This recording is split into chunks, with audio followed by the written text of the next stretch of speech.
Hello coders, we are back with this series. Now this is my fourth video of this series, जिसमें हम बात करेंगे कि third unit क्या होगी।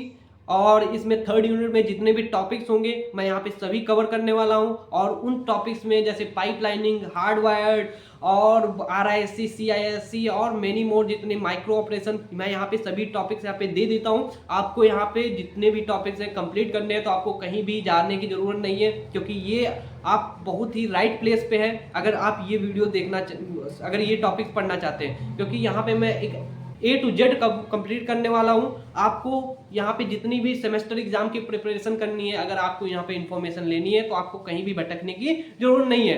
तो चलिए हम स्टार्ट करते हैं और चलते हैं अपने कंप्यूटर स्क्रीन के अंदर। Let's dive into it. Now यहाँ पे देख सकते हैं मेरे पास जो थर्ड यूनिट है उसका फर्स्ट टॉपिक है, जिसका नाम है इंस्ट्रक्शन। तो इंस्ट्रक्शन देखते हैं क्या होता है। इंस्ट्रक्शन कुछ नहीं है, एक कमांड होती है जो प्रोसेसर क्या करता है, परफॉर्म करता है कोई भी specific task on specific data. कोई भी हमारे पास एक स्पेसिफिक डेटा हो सकता है जिसपे टास्क परफॉर्म किया जाता है अकॉर्डिंग टू इंस्ट्रक्शन। जैसे सपोज मैं हूं और मैं क्या हूं, सपोज मैं CPU हूं, तो कोई बंदा आएगा, मुझे कुछ डेटा देगा और कुछ हमें बताएगा कि भाई ये करना है तुमको उस डेटा पे, और मैं क्या करूंगा, उसी के अकॉर्डिंग काम करूंगा और फिर क्या करूंगा, उसको इंफॉर्मेशन दूंगा या आउटपुट दूंगा। तो इसका मतलब मैं क्या कह रहा हूं कि जो मुझे वो कमांड दे रहा है कि यार भाई ये करना है, वो क्या है, that is my instruction. So same thing done here. क्या है, प्रोसेसर क्या होता है, प्रोसेसर को हम क्या करते हैं, कमांड देते हैं, और जो कमांड होता है उसी को हम क्या बोलते हैं, यहाँ पे इंस्ट्रक्शन बोलते हैं। ओके, इतना इजी था। फिर वहीं पे देख सकते हो मेरे पास क्या है, computer performs task on the basis of instruction provided. जो भी टास्क उसको परफॉर्म किए जाएंगे तो वो बेस्ड ऑन किस पे होंगे, इंस्ट्रक्शन पे होंगे। जैसे इंस्ट्रक्शन वैसा काम, कुछ भी हो सकता है, जो भी आपका मन हो, दो नंबर को ऐड कराना हो सकता है, मल्टीप्लाई कराना हो सकता है। आपको लॉजिक गेट्स भी पता है कि लॉजिक गेट्स करवाने एंड और नॉट ऐसे टाइप के ऑपरेशन हो सकते हैं ना। तो ये सभी ऑपरेशन जो परफॉर्म कराने होते हैं विद द हेल्प ऑफ किसके, CPU से, तो हमें क्या देना पड़ता है, that we will need to give the instruction to the CPU। Okay, वहीं पे देख सकते हो यहाँ पे नेक्स्ट क्या है कि इंस्ट्रक्शन का फॉर्मेट कैसे होने वाला है, जैसे हमारी इंस्ट्रक्शन दिखेगी कैसी। तो यहाँ पे देख सकते हो मेरे पास क्या होगा, सबसे पहले मोड होगा। यहाँ पे देख सकते हो मेरे पास सबसे पहले मोड होगा, यहीं पे ऑपकोड होगा, फिर क्या होगा, मेरे पास ऑपरेंड होगा। तीन चीजें होती हैं। हमारा जो एक इंस्ट्रक्शन का सेट होता है, वो इंस्ट्रक्शन सेट में क्या होती हैं, तीन चीजें होती हैं। First mode, second one opcode, and third one वाला जो ये बॉक्स होता है, इसको क्या बोलेंगे, इसको बोलेंगे ऑपरेंड। ओके, तो यहाँ पे देख सकते हो ऑपकोड में क्या होता है वो हम देखते हैं ना। ऑपकोड में क्या होता है कि opcode specify the operand to be perform, कि कौन सा ऑपरेशन लाइक परफॉर्म किया जाएगा, वो होता है। और यहीं पे देख सकते हो यहाँ पे क्या होता है, ऑपरेंड क्या होता है, operand specified the data to be operated upon, किस पे ये ऑपरेशन परफॉर्म किए जाएंगे। सपोज मेरे पास क्या है, प्लस का, यहाँ पे मैं एक एग्जांपल देता हूं, जैसे मुझे A+B करना है, तो ये प्लस क्या है मेरा, ये मेरा क्या है, ऑपकोड है कि मुझे प्लस करना है, दैट इज माय ऑपरेशन। और ये किस पे हो रहा है, that is my operand. A and B क्या है, ऑपरेंड है, और प्लस क्या है, ऑपकोड है। ठीक है, अब ये देखो यहाँ पे क्या है, A+B हम कर सकते हैं, यहाँ पे हम 2+3 भी कर सकते हैं, हो सकता है मैं A+2 कर रहा हूं ना। तो यहाँ पे देख सकते हो जो ऑपरेंड है, इनके देख सकते हो डिफरेंट डिफरेंट क्या है, एड्रेसिंग मोड है, जो कि मैं पहले ही बता चुका हूं कि एड्रेसिंग मोड क्या होते हैं, जो कि जैसे डायरेक्ट हो सकता है, इनडायरेक्ट हो सकता है, डिस्प्लेसमेंट हो सकते हैं, एम्प्लॉयड हो सकता है। तो ये सभी हमारे क्या होते हैं, एड्रेसिंग होते हैं। तो ये कौन हिसाब का यहाँ पे यहाँ पे ऑपरेंड होने वाला है, वो किससे पता चलता है, मेरा मोड से पता चलता है। तो तीन चीजें हो जाती है मेरे पास, कौन कौन सी, ऑपरेंड, यहाँ पे ऑपकोड, और तीसरा क्या होता है, मोड। तीन चीजें होंगी। तो यहाँ पे देख सकते हो mode specifies the how operand will be located, कि मतलब कैसा हमारा दिख रहा होगा, कहां पे वो स्टोर है। तो ऐसी चीजें जो हमारी ऑपरेंड की होती है वो किससे स्पेसिफाई होती है, it specified from the mode. Okay, तो यहाँ पे अगर मैं बात करूं, जो इंस्ट्रक्शन होती है ये कितने बिट्स की होती है, ये मैं पहले ही बता चुका हूं आपको, 16 बिट्स की होती है। ओके, यहाँ पे ये 16 बिट्स की होती है, और जो 16 बिट्स होते हैं उसमें से ऑपरेंड, भाई ये कहूं कि ये ऑपरेंड कितने बिट का होता है, ये 0 से लेकर के 11 बिट तक होता है, मतलब 12 बिट का होता है। और ये क्या होता है, 12 से लेकर के 14 तक होता है, मतलब 12, 13, 14, 3 बिट्स का होता है ऑपकोड। और यहीं पे जो 15th बिट, या मतलब 15th जो बिट्स होती है 0 से 15 तक होगा ना 16 बिट, जो ये बिट 15 बिट होती है वो किसके लिए होती है, मोड के लिए। तो मोड कितने बिट का होता है, 1 बिट का। तो टोटल आपको कैलकुलेट करेंगे तो 16 बिट हो जाएंगे, क्योंकि ऑपरेंड कितना हुआ 12, ऑपकोड 33 तो हो गया 15, और वहीं पे मोड कितना 1 बिट, तो टोटल कितना हो गया 16 बिट का हमारा इंस्ट्रक्शन रजिस्टर होता है। ओके तो ये जो इंस्ट्रक्शन कहां पे स्टोर होती है, अगर किसी को कहा जाए तो बता सकते हैं ना आप, बहुत इजीली बता सकते हैं कि इंस्ट्रक्शन हमारी इंस्ट्रक्शन रजिस्टर में वी विल स्टोर। ओके और यहां पे देख सकते हो कि मेरे पास कुछ ऑपरेशन होते हैं जो इंस्ट्रक्शन पे परफॉर्म किए जाते हैं, वो हम यहाँ पे देख लेते हैं। देख सकते हो types of operation performed by the instruction, instruction के थ्रू कौन कौन से ऑपरेशन परफॉर्म किए जाते हैं। यहाँ पे देख सकते हो the data transferred between the memory to CPU, हम जो डेटा को ट्रांसफर करते हैं वो हम किससे डेटा का ट्रांसफर करते हैं, वो किससे कर सकते हैं, बिटवीन मेमोरी और सीपीयू किसके थ्रू कर सकते हैं, वो हम इंस्ट्रक्शन के थ्रू करते हैं। ओके वहीं पे एएलयू मतलब अर्थमेटिक एंड लॉजिकल जो भी ऑपरेशन होते हैं on the data it based on the instruction, ये भी हमारे इंस्ट्रक्शन के थ्रू होते हैं।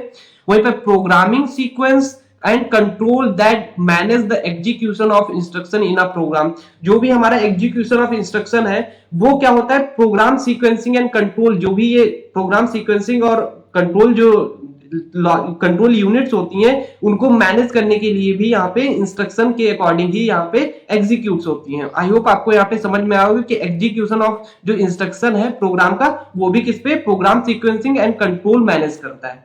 ठीक है वहीं पे देख सकते हो लास्ट क्या है, इनपुट आउटपुट ट्रांसफर, जो हमारा इनपुट आउटपुट ट्रांसफर होता है। जैसे हमारा इनपुट से मैंने कोई चीज ली, मान लिया कीबोर्ड से टाइप किया hello how are you, that is my input, और ये इनपुट कहां होता है, ट्रांसफर किया जाता है सीपीयू में। सीपीयू क्या करता है, जो भी इंफॉर्मेशन कंट्रोल और कंट्रोल यूनिट और एलयू को देता है, जहां पे इसको एग्जीक्यूट करना होता है वो एग्जीक्यूट करता है। फिर उसके बाद प्रोसेसिंग होने के बाद में फिर क्या करता है, ये आउटपुट के थ्रू क्या करता है, आउटपुट की तरफ क्या करता है, जो इंफॉर्मेशन को सेंड कर देता है। जो आउटपुट यूनिट होती है वो हमें इंफॉर्मेशन दिखाती है। जैसे हमारा मैंने कुछ भी डाला व्हाट इज योर नेम, तो वो उसी के हिसाब से क्या करता है, आउटपुट देता है। तो यहीं पे देख सकते हो जो डेटा का ट्रांसफर होता है इनपुट आउटपुट के बीच में, वो भी किसके थ्रू होता है, मेनली हमारा इंस्ट्रक्शन के थ्रू होगा। ओके तो ये कुछ ऑपरेशन थे मैंने बता दिए, आई होप आपको ये समझ में आया होगा। तो यहाँ पे मेरे पास एक एग्जाम्पल है बेसिक, और मैं उसको थोड़ा सा डिस्कस कर लेता हूं जिससे आपका थोड़ा क्लियरिटी आ जाए। यहाँ पे देख सकते हो मेरे पास यहाँ पे असेंबली कोड लिखा हुआ है, इसको हम क्या बोल सकते हैं, इसको हम बोल सकते हैं असेंबली कोड। ओके ये मेरे पास क्या है, असेंबली कोड। यहीं पे देख सकते हो ऐड कर रहा है, क्या ऐड कर रहा है, R1 R2 R3। इसका मतलब क्या है कि यहाँ पे R1 है, R2 है, R3 है। जो R1 R2 R3 है ये क्या है, जनरल पर्पज रजिस्टर। ये कौन से रजिस्टर है, जनरल पर्पज रजिस्टर, जो कि मैं बता चुका हूं आपको। ओके तो यहाँ पे देख सकते हो मेरे पास क्या है, यहाँ पे R1 है, R2 है, R3 है। तो यहाँ पे ये ऑपरेशन कैसे परफॉर्म होगा वो देखते हैं। देखो R1 क्या है, यहाँ पे R1 मेरा है रजिस्टर, R2 भी रजिस्टर, R3 भी रजिस्टर। ओके तो यहाँ पे क्या होगा, R1 में सिंपल क्या हो जाएगा, R2 प्लस R3 ऐड हो जाएगा। जो पहला R1 होगा वो उसमें डेटा स्टोर होगा, जो कि अगर जनरल पर्पस बेस्ड रजिस्टर आप पढ़े होंगे तो वहां पे मैंने बताया था। ओके R2 और R3 को ऐड करके और ये कहां पे स्टोर हो जाएगा, R1 में। देखो मैंने कुछ यही तो स्टोर किया, सॉरी यहाँ पे R2 होगा, ये यहाँ पे स्टोर हो जाएगा। तो सिंपल ये हमारा इस ऑपरेशन का मतलब है। ये लाइन क्या कह रही थी वो मैंने बता दिया, ऐड R1 R2 R3 अगर कहीं पे लिखा होगा तो आप सिंपली समझ सकते हैं कि R1 में आपको R2 और R3 ऐड करना है। Okay that is simple is. यहाँ पे देख सकते हो ऐड जो लिखा था वो क्या था, add is a like command है, या कह सकते हो ऑपकोड है असेंबली कोड का, जो कि बताता है कि हमें ऐड परफॉर्म करना है। और ये कैसा ऑपरेशन है, ऐड करना क्या है, अर्थमेटिक ऑपरेशन है। कैसा ऑपरेशन है, अर्थमेटिक ऑपरेशन है। ओके वहीं पे देख सकते हो R1 R2 R3 क्या है, इज द रजिस्टर, और या यू कैन से operand where the data for the operation is stored, जो ऑपरेशन के लिए डेटा स्टोर है, that will where store it is stored in the R1 R2 and R3. okay so this is all about my basic instruction. I hope आपको ये चीजें समझ में आई होंगी, क्लैरिटी हुई होगी। मैं बहुत ज्यादा डीप में नहीं जाना चाहता हूं, क्योंकि आपको पता है कि एग्जाम के लिए कितना इंपॉर्टेंट होता है, मैं उतना कवर करने का ट्राई कर रहा हूं। और अगर आपको बहुत ज्यादा डीप में जाना है तो प्लीज मुझे कमेंट करें, मैं आपके लिए डिटेल्ड ये सीओ की प्लेलिस्ट जरूर लेके आऊंगा अगर आप चाहते हैं। ओके अगर आप बहुत ज्यादा चाहते हैं कि गेट में और या उसके लिए, तो वो मैं उसके लिए भी बनाने के लिए रेडी हूं, बस आपको कमेंट्स करने हैं। ओके तो चलिए हम बात करते हैं इसके कुछ टाइप्स ऑफ इंस्ट्रक्शंस होती हैं, वो क्या होती हैं वो यहाँ पे हम देखते हैं। ओके, तो यहाँ पे देख सकते हो टाइप ऑफ इंस्ट्रक्शंस में मेरे पास क्या है, पहली हमारी है 3 एड्रेसिंग इंस्ट्रक्शन, फिर होती है 2 एड्रेसिंग, फिर होती है 1 एड्रेसिंग, फिर होती है 0 एड्रेसिंग, जो कि मैंने ये सभी पहले वाले वीडियो में बताई भी थी। तो मेरे पास कौन सी होगी, 3 एड्रेसिंग होगी, 2 एड्रेसिंग होगी, 1 एड्रेसिंग होगी, 0 एड्रेसिंग होगी, और ये मैंने चारों बताई भी थी। ओके, तो यहाँ पे देख सकते हो मैंने क्या किया, यहाँ पे देख सकते हो मेरे पास, वेट अ मिनट, यहाँ पे देख सकते हो 3 एड्रेसिंग इंस्ट्रक्शन लिखी हुई है। सबसे पहले हम पहले 3 एड्रेसिंग को पढ़ते हैं। तो इंस्ट्रक्शन स्पेसिफाई 3 ऑपरेंड्स, देखो 3 का मतलब है कि यहाँ पे 3 ऑपरेंड्स होंगे। 2 रजिस्टर में 2 ऑपरेंड होंगे, 1 में क्या होगा, 1 ऑपरेंड होगा, 0 में मतलब कोई भी नहीं होगा। ओके, तो यहाँ पे operation is performed between the 2 source operand, जो भी हमारा सोर्स ऑपरेंड होगा वो किसके बीच में डेटा और यहाँ पे क्या करते हैं, परफॉर्म हो रहा होगा 2 ऑपरेंड के बीच में, और वहीं पे रिजल्ट क्या होगा, स्टोर होगा एक तीसरे, जो भी हमारा डेस्टिनेशन ऑपरेंड होगा उसमें हमारा रिजल्ट स्टोर होगा। तो अब यहाँ पे सोच रहे यार फिर क्या हम पढ़ चुके हैं इसको, हाँ पढ़ चुके हैं, और यहाँ पे देख सकते हो जो यहाँ पे ये असेंबली कोड लिखा था, ये that is my 3 address instruction. देख सकते हो यहाँ पे 3 रजिस्टर है कि नहीं, 3 रजिस्टर, इट मींस 3 ऑपरेंड, और चौथा क्या है मेरे पास यहाँ पे ऑपकोड है, जो हमें ऑपरेशन यहाँ पे परफॉर्म करना था। तो ऐड क्या करना था, R1 में R2 प्लस R3। तो यहाँ पे देख सकते हो R1 में मैंने क्या किया, R2 प्लस R3 को ऐड कर दिया, इन दोनों पे ऑपरेशन हुआ, फिर मैंने क्या किया, जो ऑपरेशन हुआ उसको डेस्टिनेशन वाले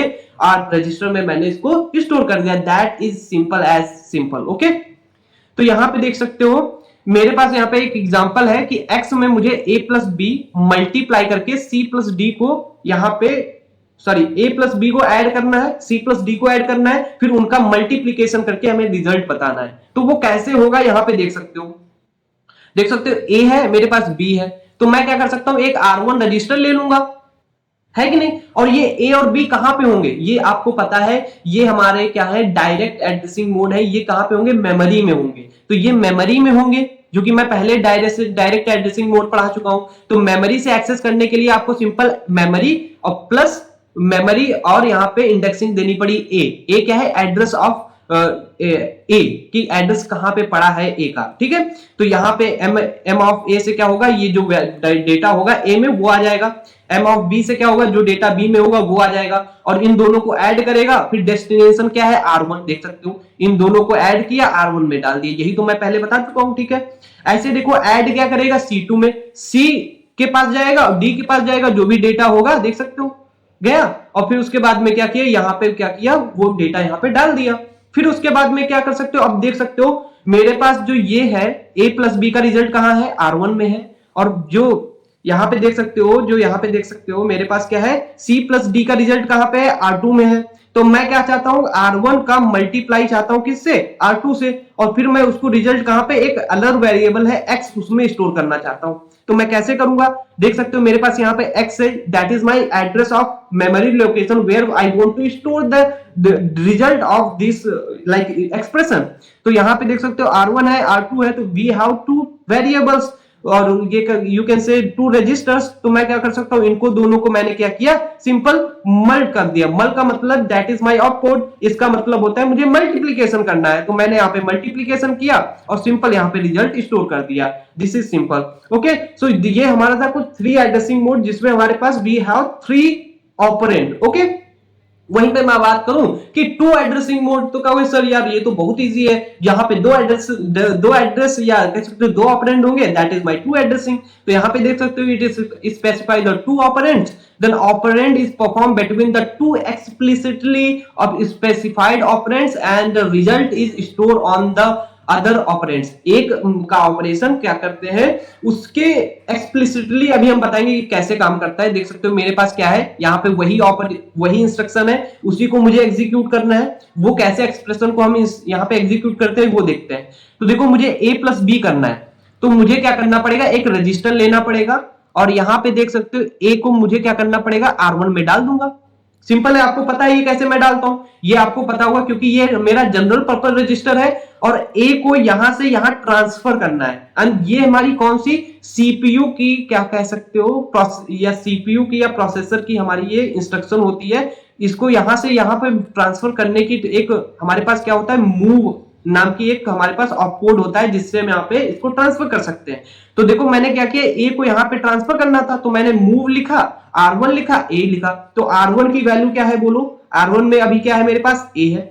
फिर मैंने देखो ए को कैसे मैं डालूंगा, तो ए क्या है, A is the address of the you can say variable. तो एड्रेस कैसे मिलेगा, वहां से एड्रेस पे वैल्यू क्या है, तो हमें एम ऑफ ए करना पड़ेगा ना, ये सिंपल मैथ है। या कह सकते हो कोडिंग में ऐसे यूज करते थे। तो हम ए के एड्रेस पे जाएंगे एम मेमोरी में, वहां से हम क्या करेंगे, सिंपल वो एड्रेस को ले लेंगे और वो R1 में डाल दिया। तो देखो कुछ यही आएगा। फिर मैं क्या करूंगा, ऐड कर दूंगा R1 में किसको, बी को।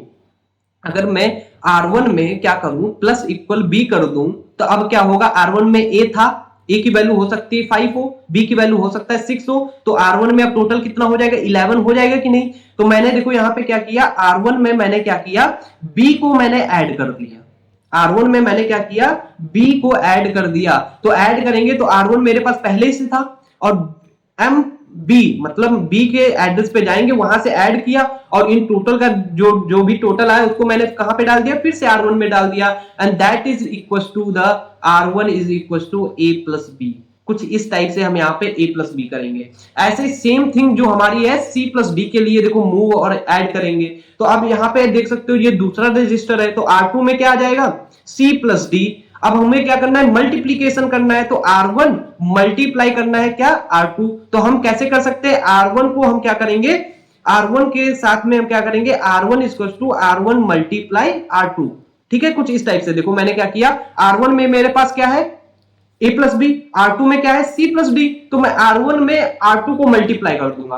तो R1 को मैं R2 में मल्टीप्लाई किया, देख सकते हो कुछ इस टाइप से। तो R1 और R2 मल्टीप्लाई हो गया, वो कहां पे स्टोर हो जाएगा, R1 में। तो ये R1 है। अब रिजल्ट टोटल कहां पे आया है, टोटल रिजल्ट मेरा R1 में आ गया है। अब R1 को मुझे क्या करना है, एक मेमोरी X है जहां पे मुझे स्टोर करना है। तो मैं स्टोर क्या कर दूंगा, X में क्या स्टोर कर दूंगा, रिजल्ट मेरा कहां पे है, देख सकते हो R1 में है। देन मैं R1 में यहाँ पे जाऊंगा और ये वाला रिजल्ट यहाँ पे स्टोर कर दूंगा। तो m ऑफ x, क्योंकि मेमोरी के एड्रेस पे, दिस इज माय एड्रेस, और एड्रेस को कहां मिलेगा, मेमोरी के x पोजीशन पे। मैं यहाँ पे डाल दिया और सिंपल R1 यहाँ पे जाएगा, और simple that is my exact result what I want to from this expression. Okay, so I hope आपको ये टू एड्रेसिंग वन एड्रेसिंग समझ में आया होगा। अब हम थोड़ा मूव करेंगे और बात करेंगे यहाँ पे वन एड्रेस इंस्ट्रक्शन की। अभी तक हम किसकी बात कर रहे थे, यहां पे मैं बात कर रहा था किसकी, यहां पे मैं बात कर रहा था कि 2 और 3 एड्रेसिंग क्या होती है। अब यहाँ पे वन एड्रेसिंग, अब जैसे वन एड्रेस का मतलब है जहां पे वन ऑपरेंड होगा वहां पे हमारा क्या होगा, वन एड्रेस इंस्ट्रक्शन होगा।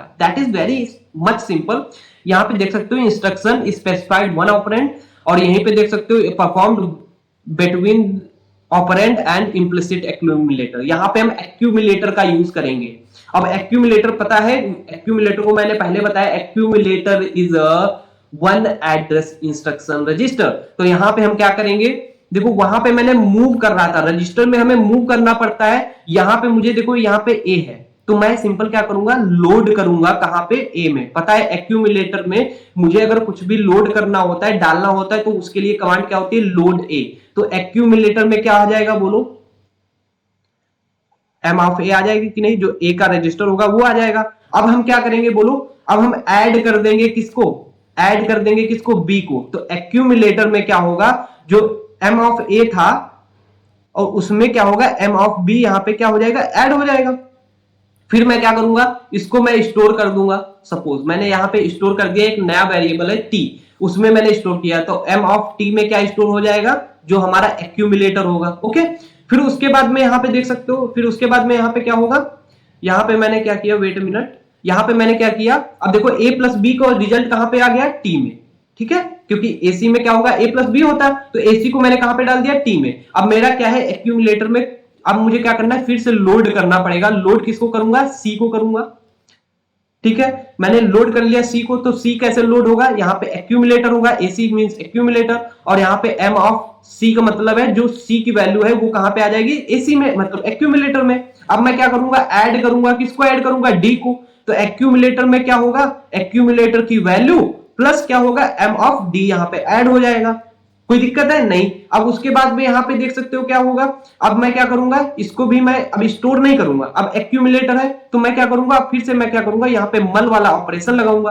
तो मल कैसे करूंगा, अगर मैं डी जो यहाँ पे एक्यूमुलेटर है, एक्यूमुलेटर में क्या है, C प्लस डी है, मतलब C प्लस डी का रिजल्ट है, और A प्लस बी का रिजल्ट कहां पे है देख सकते हो, that is my inside the T।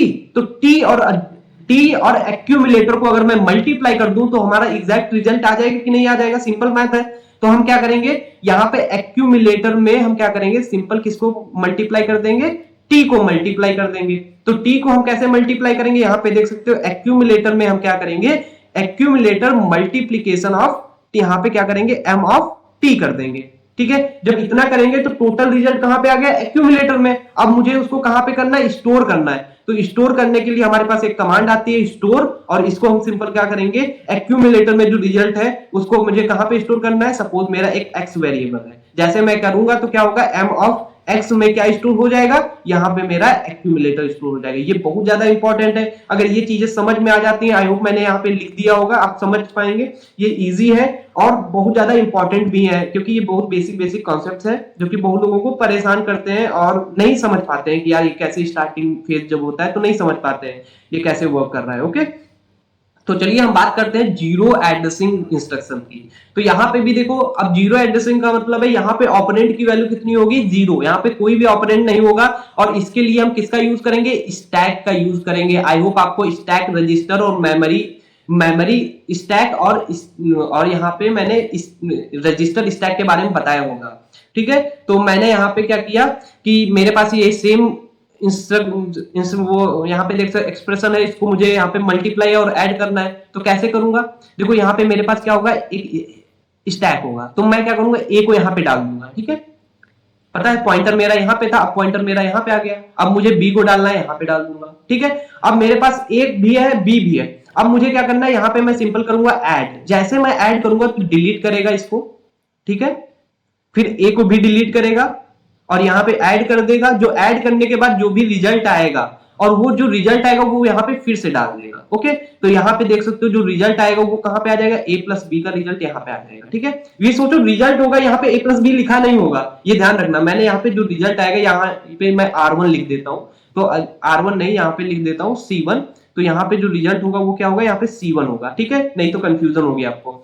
यहाँ पे देख सकते हो, यहाँ पे सिंपल क्या करेगा, फिर से ये क्या करेगा, अब फिर से यहाँ पे टॉप पे क्या डालेगा, सी डाल देगा, फिर क्या करेगा, डी डाल देगा, फिर से आप कहेंगे ऐड कर दो, तो ऐड क्या करेगा, दो वैल्यू को उठाएगा, तो सी प्लस डी करेगा, और इस ये किसकी वैल्यू हो जाएगी, सपोज मान लिया C2, तो ये डिलीट कर देगा, तो यहाँ पे क्या आ जाएगा, देख सकते हो C1, और यहाँ पे क्या आएगा C2। अब क्या करेगा, मल कर देगा, मल का मतलब है इन दोनों वैल्यू को उठाएगा और C1 मल्टीप्लाई C2 करेगा, और इसका रिजल्ट हो सकता है इसका आएगा C3, तो C3 कहां पे आ जाएगा, यहाँ पे आ जाएगा। और क्या करेगा, अब उसके बाद में मैं क्या कर दूंगा, स्टोर कर दूंगा। स्टोर जैसे कहां पे करूंगा, स्टोर करूंगा एक्स पे, जैसे मैंने स्टोर किया एक्स पे, या हम कह सकते हैं इसकी जगह पे एक और कमांड होती है पॉप। जैसे हम पॉप करेंगे तो पॉप एक्स करेंगे तो एक्स की वैल्यू कहां पे स्टोर हो जाएगी, जो पॉप करेंगे तो कहां पे ये वैल्यू पॉप करने पे ये जो एक्स है वो कहां पे स्टोर, जो पॉप के करने का मतलब है जो ये वैल्यू पॉप करेंगे C3, यहाँ पे जो C3 है ये जो पॉप होगा तो वो कहां पे स्टोर होगा, तो ये स्टोर कहां पे होगा, एक्स वाली पोजीशन पे। तो यहाँ पे देख सकते हो मेरे पास है पुश, मैंने किया ए, तो यहाँ पे देख सकते हो यहाँ पे टॉप पे आ जाएगा। फिर मैंने क्या किया, पुश बी किया, बी आ गया, इनको दोनों को हटाएगा, ए प्लस बी कर लिया ना।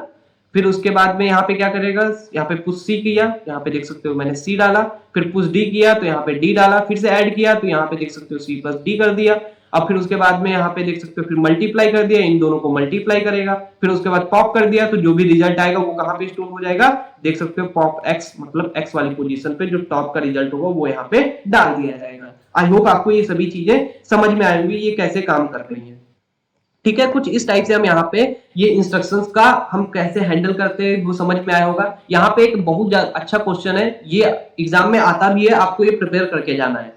यहाँ पे देख सकते हो लिखा है इवेल्युएट अरिथमेटिक स्टेटमेंट, जो मैंने यहाँ पे की है वही लिखी है। कुछ इस टाइप से क्वेश्चन पूछेगा। वहीं पे जनरल रजिस्टर कंप्यूटर विद 3 और 2 1 एड्रेस, मतलब हमारे पास 3 2 और 1 एड्रेस इंस्ट्रक्शन का format to program to evaluate the expression, और आपको क्या करना है, इवेल्युएट करनी है इनकी एक्सप्रेशन को। सिंपल ये हमारा क्वेश्चन होगा। आपको जितना मैंने बताया है 3 2 1 0, लेकिन आपको यहाँ पे 0 नहीं बताएगा, तो आपको 0 नहीं करना है, 3 2 1 तक करना है। तो ये कुछ इस टाइप से हम यहाँ पे इसका ये करते हैं। आई होप आपको ये सभी चीजें समझ में आई होंगी। अगर कोई भी प्रॉब्लम होती है तो आप जरूर कमेंट बॉक्स में पूछ सकते हैं। ओके, नाउ अब हम देखने वाले हैं कि इंस्ट्रक्शन साइकिल क्या होती है, उसको देखते हैं। Instruction cycle is a complete process of instruction. जो भी इंस्ट्रक्शन एक साइकिल होती है, जो भी प्रोसेस करना होता है, कोई भी इंस्ट्रक्शन का एग्जीक्यूट हो रही होगी तो स्टार्टिंग से लेकर के एंड तक, जो यहां से यहां तक जाना मतलब स्टार्ट होकर के एग्जीक्यूट तक होने को जो पूरा एक सर्कल साइकिल हुआ तो उसको हम क्या बोलेंगे, इंस्ट्रक्शन साइकिल। सिंपल है, it is a basic operational process of the computer. ये बेसिक ऑपरेशन होता है कंप्यूटर का, यहाँ पे आप लिख पाएंगे। Instruction cycle is divided into the 3 सब साइकिल्स। तो वो कौन कौन सी साइकिल होती है, fetch, decode and execute. Okay, तो यहाँ पे देख सकते हो मेरे पास बेसिकली ये स्टेट डायग्राम सिंपल है, बेसिक डायग्राम है। देख सकते हो सबसे पहले हमारी इंस्ट्रक्शन स्टार्ट होगी, फिर क्या होगी, फेच की जाएगी नेक्स्ट इंस्ट्रक्शन, यहाँ पे देख सकते हो एग्जीक्यूट की जाएगी इंस्ट्रक्शन, और जो भी एग्जीक्यूट करने के बाद में यहाँ पे सिंपल क्या कर दिया जाएगा, यहाँ पे डिकोड कर दिया जाएगा। तो इसके बीच में यहाँ पे मैंने लिखा नहीं है, यहाँ पे आप लिख भी सकते हैं, इसके बीच में क्या होगा, डिकोड साइकिल होगी। ओके, तो यहाँ पे डिकोड साइकिल आप यहाँ पे लिख सकते हैं। यहाँ पे देख सकते हो एक फेच साइकिल होगी, यहाँ पे एक एग्जीक्यूट साइकिल होगी। ये बेसिक सा हमारा फंडा है। कोई भी चीज को पहले इंस्ट्रक्शन को फेच करना मतलब इंस्ट्रक्शन को निकालना, फिर क्या होगा, उसको डिकोड करना। डिकोड करने को क्या कहते हैं, जैसे हमारे पास ये इंस्ट्रक्शन होती है, अब इंस्ट्रक्शन में मोड क्या है, ये क्या होता था मेरा मोड पार्ट, ये क्या होता था, कोड होता था ना, और यहाँ पे ये क्या होता था, ये मेरे पास क्या होता था, ऑपरेंड होता था। तो इन चीजों का पता लगाना कि मोड क्या है, ऑपरेंड क्या है, ऑपकोड है, तो उसको डिकोडिंग कहते हैं इंस्ट्रक्शन की। फिर उसके बाद जब इनकोड डिकोड हो जाता है, फिर उसके बाद में वो प्रोसेसर को दे दिया जाता है, उससे वो क्या करता है, एग्जीक्यूट करता है और इंफॉर्मेशन को क्या करता है, अकॉर्डिंग टू इंस्ट्रक्शन हमें देता है। तो आई होप आपको समझ में आया होगा। तो देख सकते हो फेच साइकिल क्या करता है, CPU retrieves the next instruction from the memory. जो भी हमारी नेक्स्ट इंस्ट्रक्शन होती है वो मेमोरी से निकालता है और उसको क्या करता है, address is determined in the program counter. मैंने बताया था प्रोग्राम काउंटर क्या होता है, it is also register which that is store the next instruction of the address. जो एड्रेस होता है नेक्स्ट इंस्ट्रक्शन का, वो कौन स्टोर करता है, प्रोग्राम काउंटर। वहीं पे डिकोड साइकिल क्या कर सकता है, फेच इंस्ट्रक्शन इज एनालाइज। जो इंस्ट्रक्शन को मैंने फेच किया है उसको एनालाइज करेगा कि भाई ये इंस्ट्रक्शन में है क्या।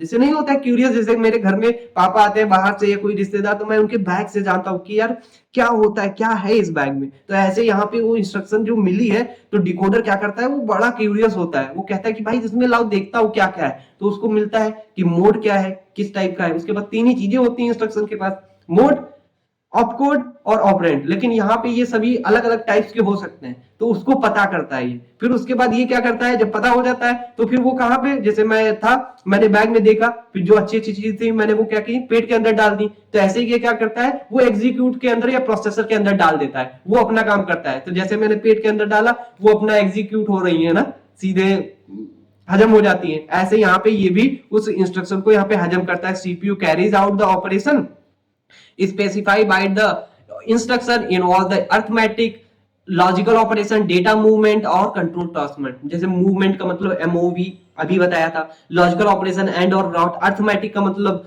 जो भी प्लस माइनस डिवाइड, ये सभी चीजें हो सकती हैं। और कंट्रोल ट्रांसफर का मतलब होता है कोई भी एक वेरिएबल को दूसरी जगह ट्रांसफर करना मेमोरी को, उसे को कहते हैं। इसको आगे हम पढ़ लेंगे, ठीक है। आई होप आपको ये चीजें सब क्लियर हो रही होंगी। तो यहाँ पे कुछ इस टाइप से हमारी इंस्ट्रक्शन साइकिल होती है, इसको आप इजिली पढ़ सकते हैं। वहीं पे मैं यहाँ पे आपको दिखाऊं तो देख सकते हो मेरे पास एक स्टेट डायग्राम होता है कि ये इंस्ट्रक्शन कैसे पार्ट में टूटती है और कैसे यहाँ पे काम करती है, ठीक है। तो देखो यहाँ पे क्या करते हैं, यहाँ पे सबसे पहले मेरे पास क्या होगा, इंस्ट्रक्शन एड्रेस कैलकुलेट होगा, ठीक है। सबसे पहले मेरे पास क्या होगा, इंस्ट्रक्शन एड्रेस कैलकुलेट होगा।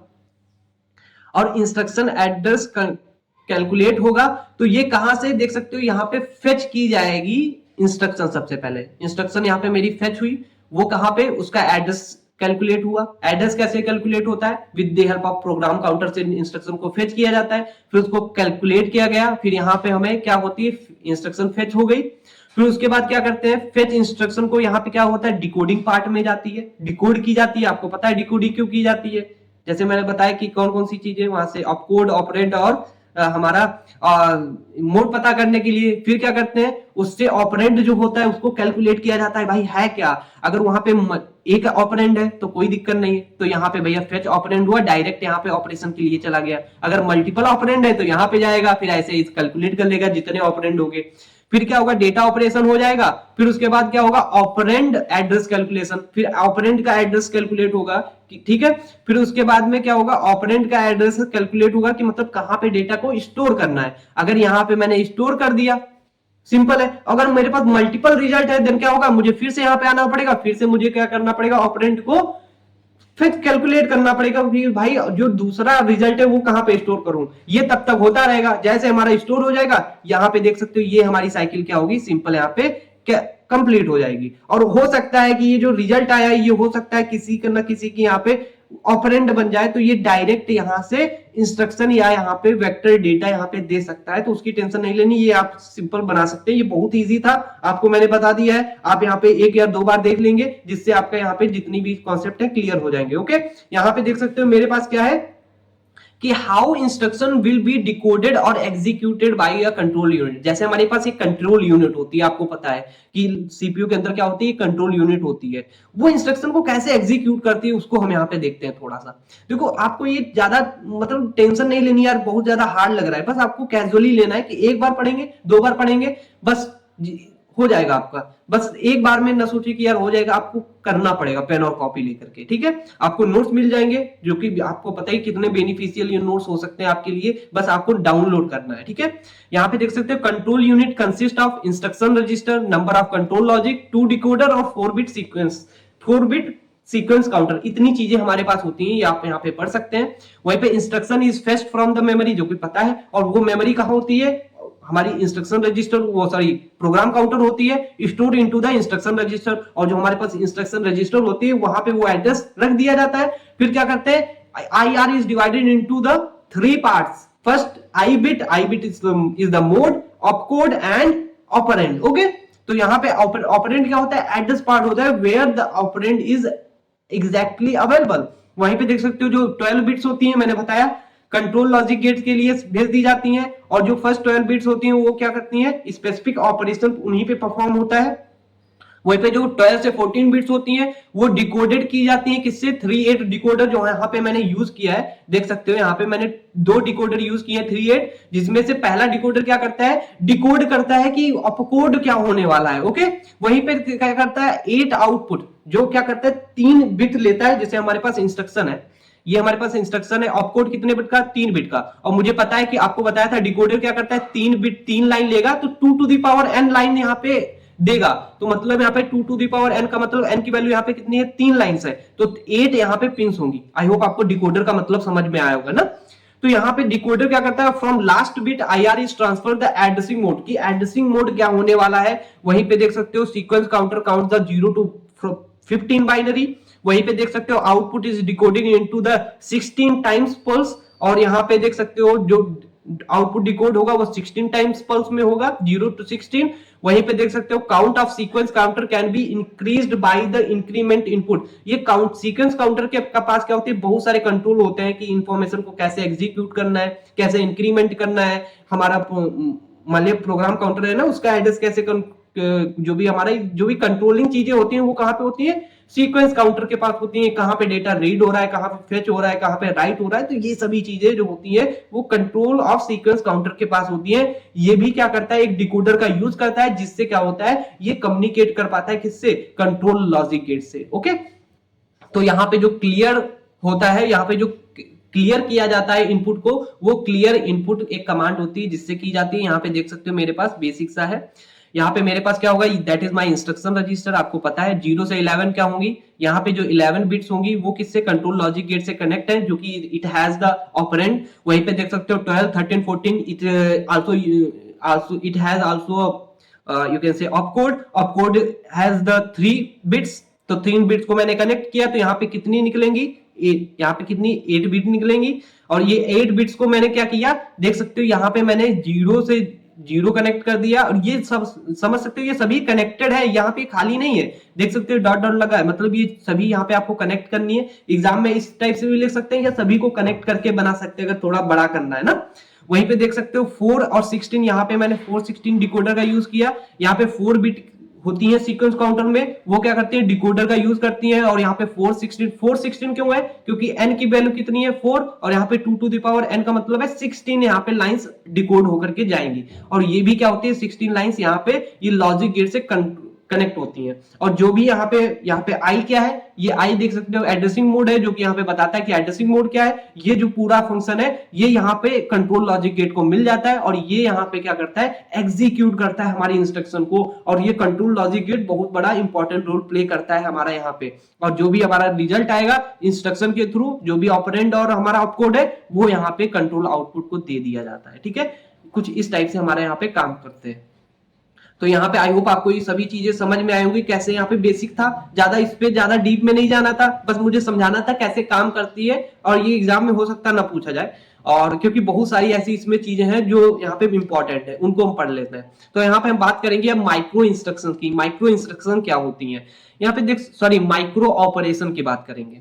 माइक्रो ऑपरेशन क्या होता है, micro operation are elementary operation and that manipulate the data stored in the register and perform the control operation within the CPU।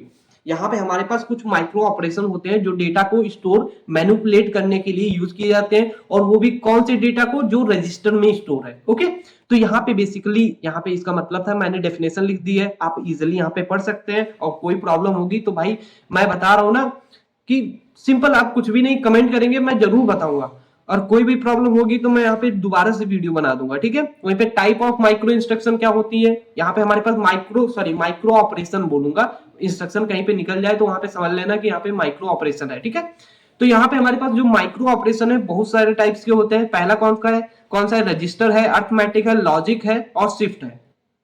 तो रजिस्टर का मतलब क्या है आपको पता है, देखो मैंने लोड करना बताया था कि कोई भी चीज लोड करनी है तो लोड कहां पे करते हैं, एक्यूमुलेटर में हम रजिस्टर को लोड कर रहे थे। वहीं पे स्टोर करना, ट्रांसफर करना, एक्सचेंज करना, तो ये सभी चीज कमांड्स हैं वो किसकी हैं, रजिस्टर को ट्रांसफर करने की कमांड है। अरिथमेटिक कमांड्स कौन कौन सी होती है आपको पता है, प्लस, माइनस, इंक्रीमेंट, डिक्रीमेंट। यहाँ पे मैंने देखो लिख दिया multiplication, that is also it has. यहीं पे देख सकते हो लॉजिक के पास क्या होती है, एंड और नॉट होती है, जो कि कैसे करना है। आप यहाँ पे अगर एग्जाम में आ गए तो आप यहाँ पे एग्जाम में तो लिख ही पाएंगे ना, ऐसे R1 प्लस R2 करके R2 और यहाँ पे R3 में स्टोर कर दिया, ऐसे करके लिख देंगे ना एग्जाम में। एंड कौन करना है तो आप यहाँ पे A और B की टेबल बना देना और यहाँ पे 0 0 1 करके वो लिख देना। ठीक है, उसकी ज्यादा दिक्कत नहीं है। यहाँ पे देख सकते हो एंड शिफ्ट माइक्रो ऑपरेशन को हम यहाँ पे पढ़ लेते हैं, जो कि बहुत ज्यादा इंपॉर्टेंट है। It involves bits of the data with the registers. यहाँ पे शिफ्ट लेफ्ट और शिफ्ट राइट, यहाँ पे दो टाइप्स के आते हैं, शिफ्ट लेफ्ट और शिफ्ट राइट, दो टाइप्स की माइक्रो ऑपरेशंस होती हैं। ओके, तो यहाँ पे हम बात करेंगे अब शिफ्ट माइक्रो ऑपरेशन की, जो कि बहुत ज्यादा इंपॉर्टेंट हो जाता है। ये 10 मार्क्स में हो सकता है यही क्वेश्चन सिर्फ पूछ दिया जाए, तो आपको ये प्रिपेयर करके जाना है। तो शिफ्ट माइक्रो ऑपरेशन क्या होता है वो हम देखते हैं। जैसे हमारे पास क्या है, shift micro operation involves moving the bits of the binary numbers from left और राइट। हम या तो लेफ्ट से क्या करते हैं, शिफ्ट का मतलब होता है खिसकाना। जैसे नहीं कहते हैं 4 लोग बैठे हैं तो मैं गया कि भाई थोड़ा शिफ्ट हो जाओ, जैसे बस में गए, ट्रेन में गए, कहते थोड़ा शिफ्ट हो जाओ, लेफ्ट को शिफ्ट हो गए, कोई राइट को शिफ्ट गया। तो लेफ्ट का मतलब होता है वो अपनी पोजीशन से हट करके दूसरी पोजीशन पे चला गया। राइट का मतलब है कि वो अपनी पोजीशन से हट करके राइट वाली पोजीशन पे चला गया। तो यहीं पे देख सकते हो, तो हमारे पास कितनी दो चीजें होती हैं। तो यहाँ पे जो शिफ्ट माइक्रो ऑपरेशन कितने में टूटती थी, लेफ्ट और राइट में। और जो शिफ्ट माइक्रो ऑपरेशन है ये दो टाइप्स की हो सकती है, लॉजिकल शिफ्ट और अरिथमेटिक शिफ्ट। तो लॉजिकल शिफ्ट में भी लेफ्ट और राइट रहेगा और अरिथमेटिक में भी लेफ्ट और राइट रहेगा। तो टोटल मिलके कितनी हो जाती है, 4। जो कि मैं अगर पहले आप मेरा बूथ्स एल्गोरिथम देखे होंगे जिसमें मैंने ASHR को पढ़ाया था, अरिथमेटिक शिफ्ट राइट। ठीक है, और आपको मैंने बताया था जो हमारी रीस्टोरिंग थी या नॉन रीस्टोरिंग, उसमें हम सिर्फ लेफ्ट शिफ्ट करते थे। तो वहां पे मैंने पहले ही शिफ्ट ऑपरेशन बता दिया था, लेकिन मैं यहाँ पे फिर से बताऊंगा। वो देख सकते हो मेरे पास सबसे पहले मैं पढ़ूंगा लॉजिकल शिफ्ट। ये क्या होता है, लेफ्ट लॉजिकल शिफ्ट पहले हम पढ़ने वाले हैं। लॉजिकल शिफ्ट में in the left logical shift 0 are shifted into the vacated bit position. जो हमारी खाली पोजीशंस होंगी उन पे हम क्या करेंगे, शिफ्ट करेंगे, और leftmost bit are shifted out. देखो जैसे मेरे पास यहाँ पे ये है, यहाँ पे मैं देख सकते हो मेरे पास क्या है, 1 है, 1 है, 0 है, 1 है, 1 है, 0 है। तो देखो अब ये इतना था मेरे पास, देखो एक इधर भी खाली होगी कोई भी, ये इधर भी खाली होंगी, ऐसे बहुत सारी खाली हो सकती हैं, ठीक है, ऐसे बहुत सारी वेकेटेड हो सकती हैं, ठीक है। तो मेरी यहाँ पे बिट है ऐसे। तो अब मेरे पास क्या है, ये मेरे पास बिट है। अब मुझे क्या करना है, दो पोजीशन यहाँ पे मुझे क्या करना है, मूव करना है, किधर, लेफ्ट में मूव करना है। तो लेफ्ट का मतलब होता है इधर मूव करना है, एक इधर मूव करना है, एक ये इधर मूव करना है, मतलब दो बिट। तो इसको मैं उठा करके कहाँ पे लगा दूंगा, यहाँ पे। तो मतलब ये यहाँ पे आ गया। तो ये वाला कहाँ पे उठ जाएगा, दो बिट यहाँ पे देख सकते हो। तो ये वाला यहाँ पे आ जाएगा, फिर ये वाला कहाँ पे आ जाएगा, यहाँ पे आ जाएगा, ये वाला कहाँ पे आ जाएगा, यहाँ पे आ जाएगा, ये सॉरी 0 हो जाएगा, ठीक है। ये कहाँ पे आ जाएगा, यहाँ पे 1 पे आ जाएगा, ये कहाँ पे आ जाएगा 1 पे, ये कहाँ आ जाएगा 0 पे। और देख सकते हो ये दो पोजीशन थी, यहाँ पे दो चीजें खाली हो गई। जहां पे दोनों चीजें खाली हुई वहां पे मैं क्या डाल दूंगा, 0 0 डाल दूंगा। तो देख सकते हो इसका रिजल्ट क्या आया, यहाँ पे देख सकते हो, यहाँ पे देख सकते हो, वेट अ मिनट, यहाँ पे आया है 0 1 1 0 0 0। लेकिन आपको कहां से लेना है, देख सकते हो ये दो वेकेटेड हो गया ना, मुझे कहां से लेना है, यहां से लेना है ना, क्योंकि मेरी ये इधर वाली पोजीशन थी, इनसे मुझे नहीं मतलब है, मुझे यहीं से तो मतलब है। जैसे मेरे पास अगर कहीं पे है 1 1 0 1 1 0 ऐसे है लिखा है, तो आप क्या करेंगे, इन दोनों को कट कर देंगे और इधर 2 लगा देंगे, सिंपल है। लेफ्ट का मतलब है दो, इनको कट कर दो, इधर 2 0 लगा दो, ठीक है। ऐसे अगर राइट करना होता, जैसे इसी का राइट करना है तो 1 1 0 1 1 0, अगर इसका राइट करना है तो आप यहाँ पे 2 इनको कट कर देंगे, इधर 2 0 लगा देंगे, देख सकते हो। यहाँ पे मैंने देखो ये कर दिया, ठीक है। ये आपको आई होप समझ में। अगर एक करना होता जैसे 1 1 0 1 1 0 है, एक शिफ्ट करना है किधर, राइट को, तो मैं इसको काटूंगा, इधर से यहाँ पे 0 लगा दिया तो ये आ जाता। अगर दो करना है तो एक और कट करूंगा, इधर 0 लगा दूंगा। ये अगर लेफ्ट करना होगा तो इधर से कट करता और इधर 0 लगा देता। तो सिंपल है, आपको यहाँ पे समझ में आएगा लेफ्ट शिफ्ट और राइट शिफ्ट क्या होता है। यहाँ पे मैंने लिख दिया है, आप यहाँ पे कर सकते हैं। और जो अर्थमेटिक शिफ्ट है वो ज्यादा इंपॉर्टेंट है, मैं उसको बता देता हूँ।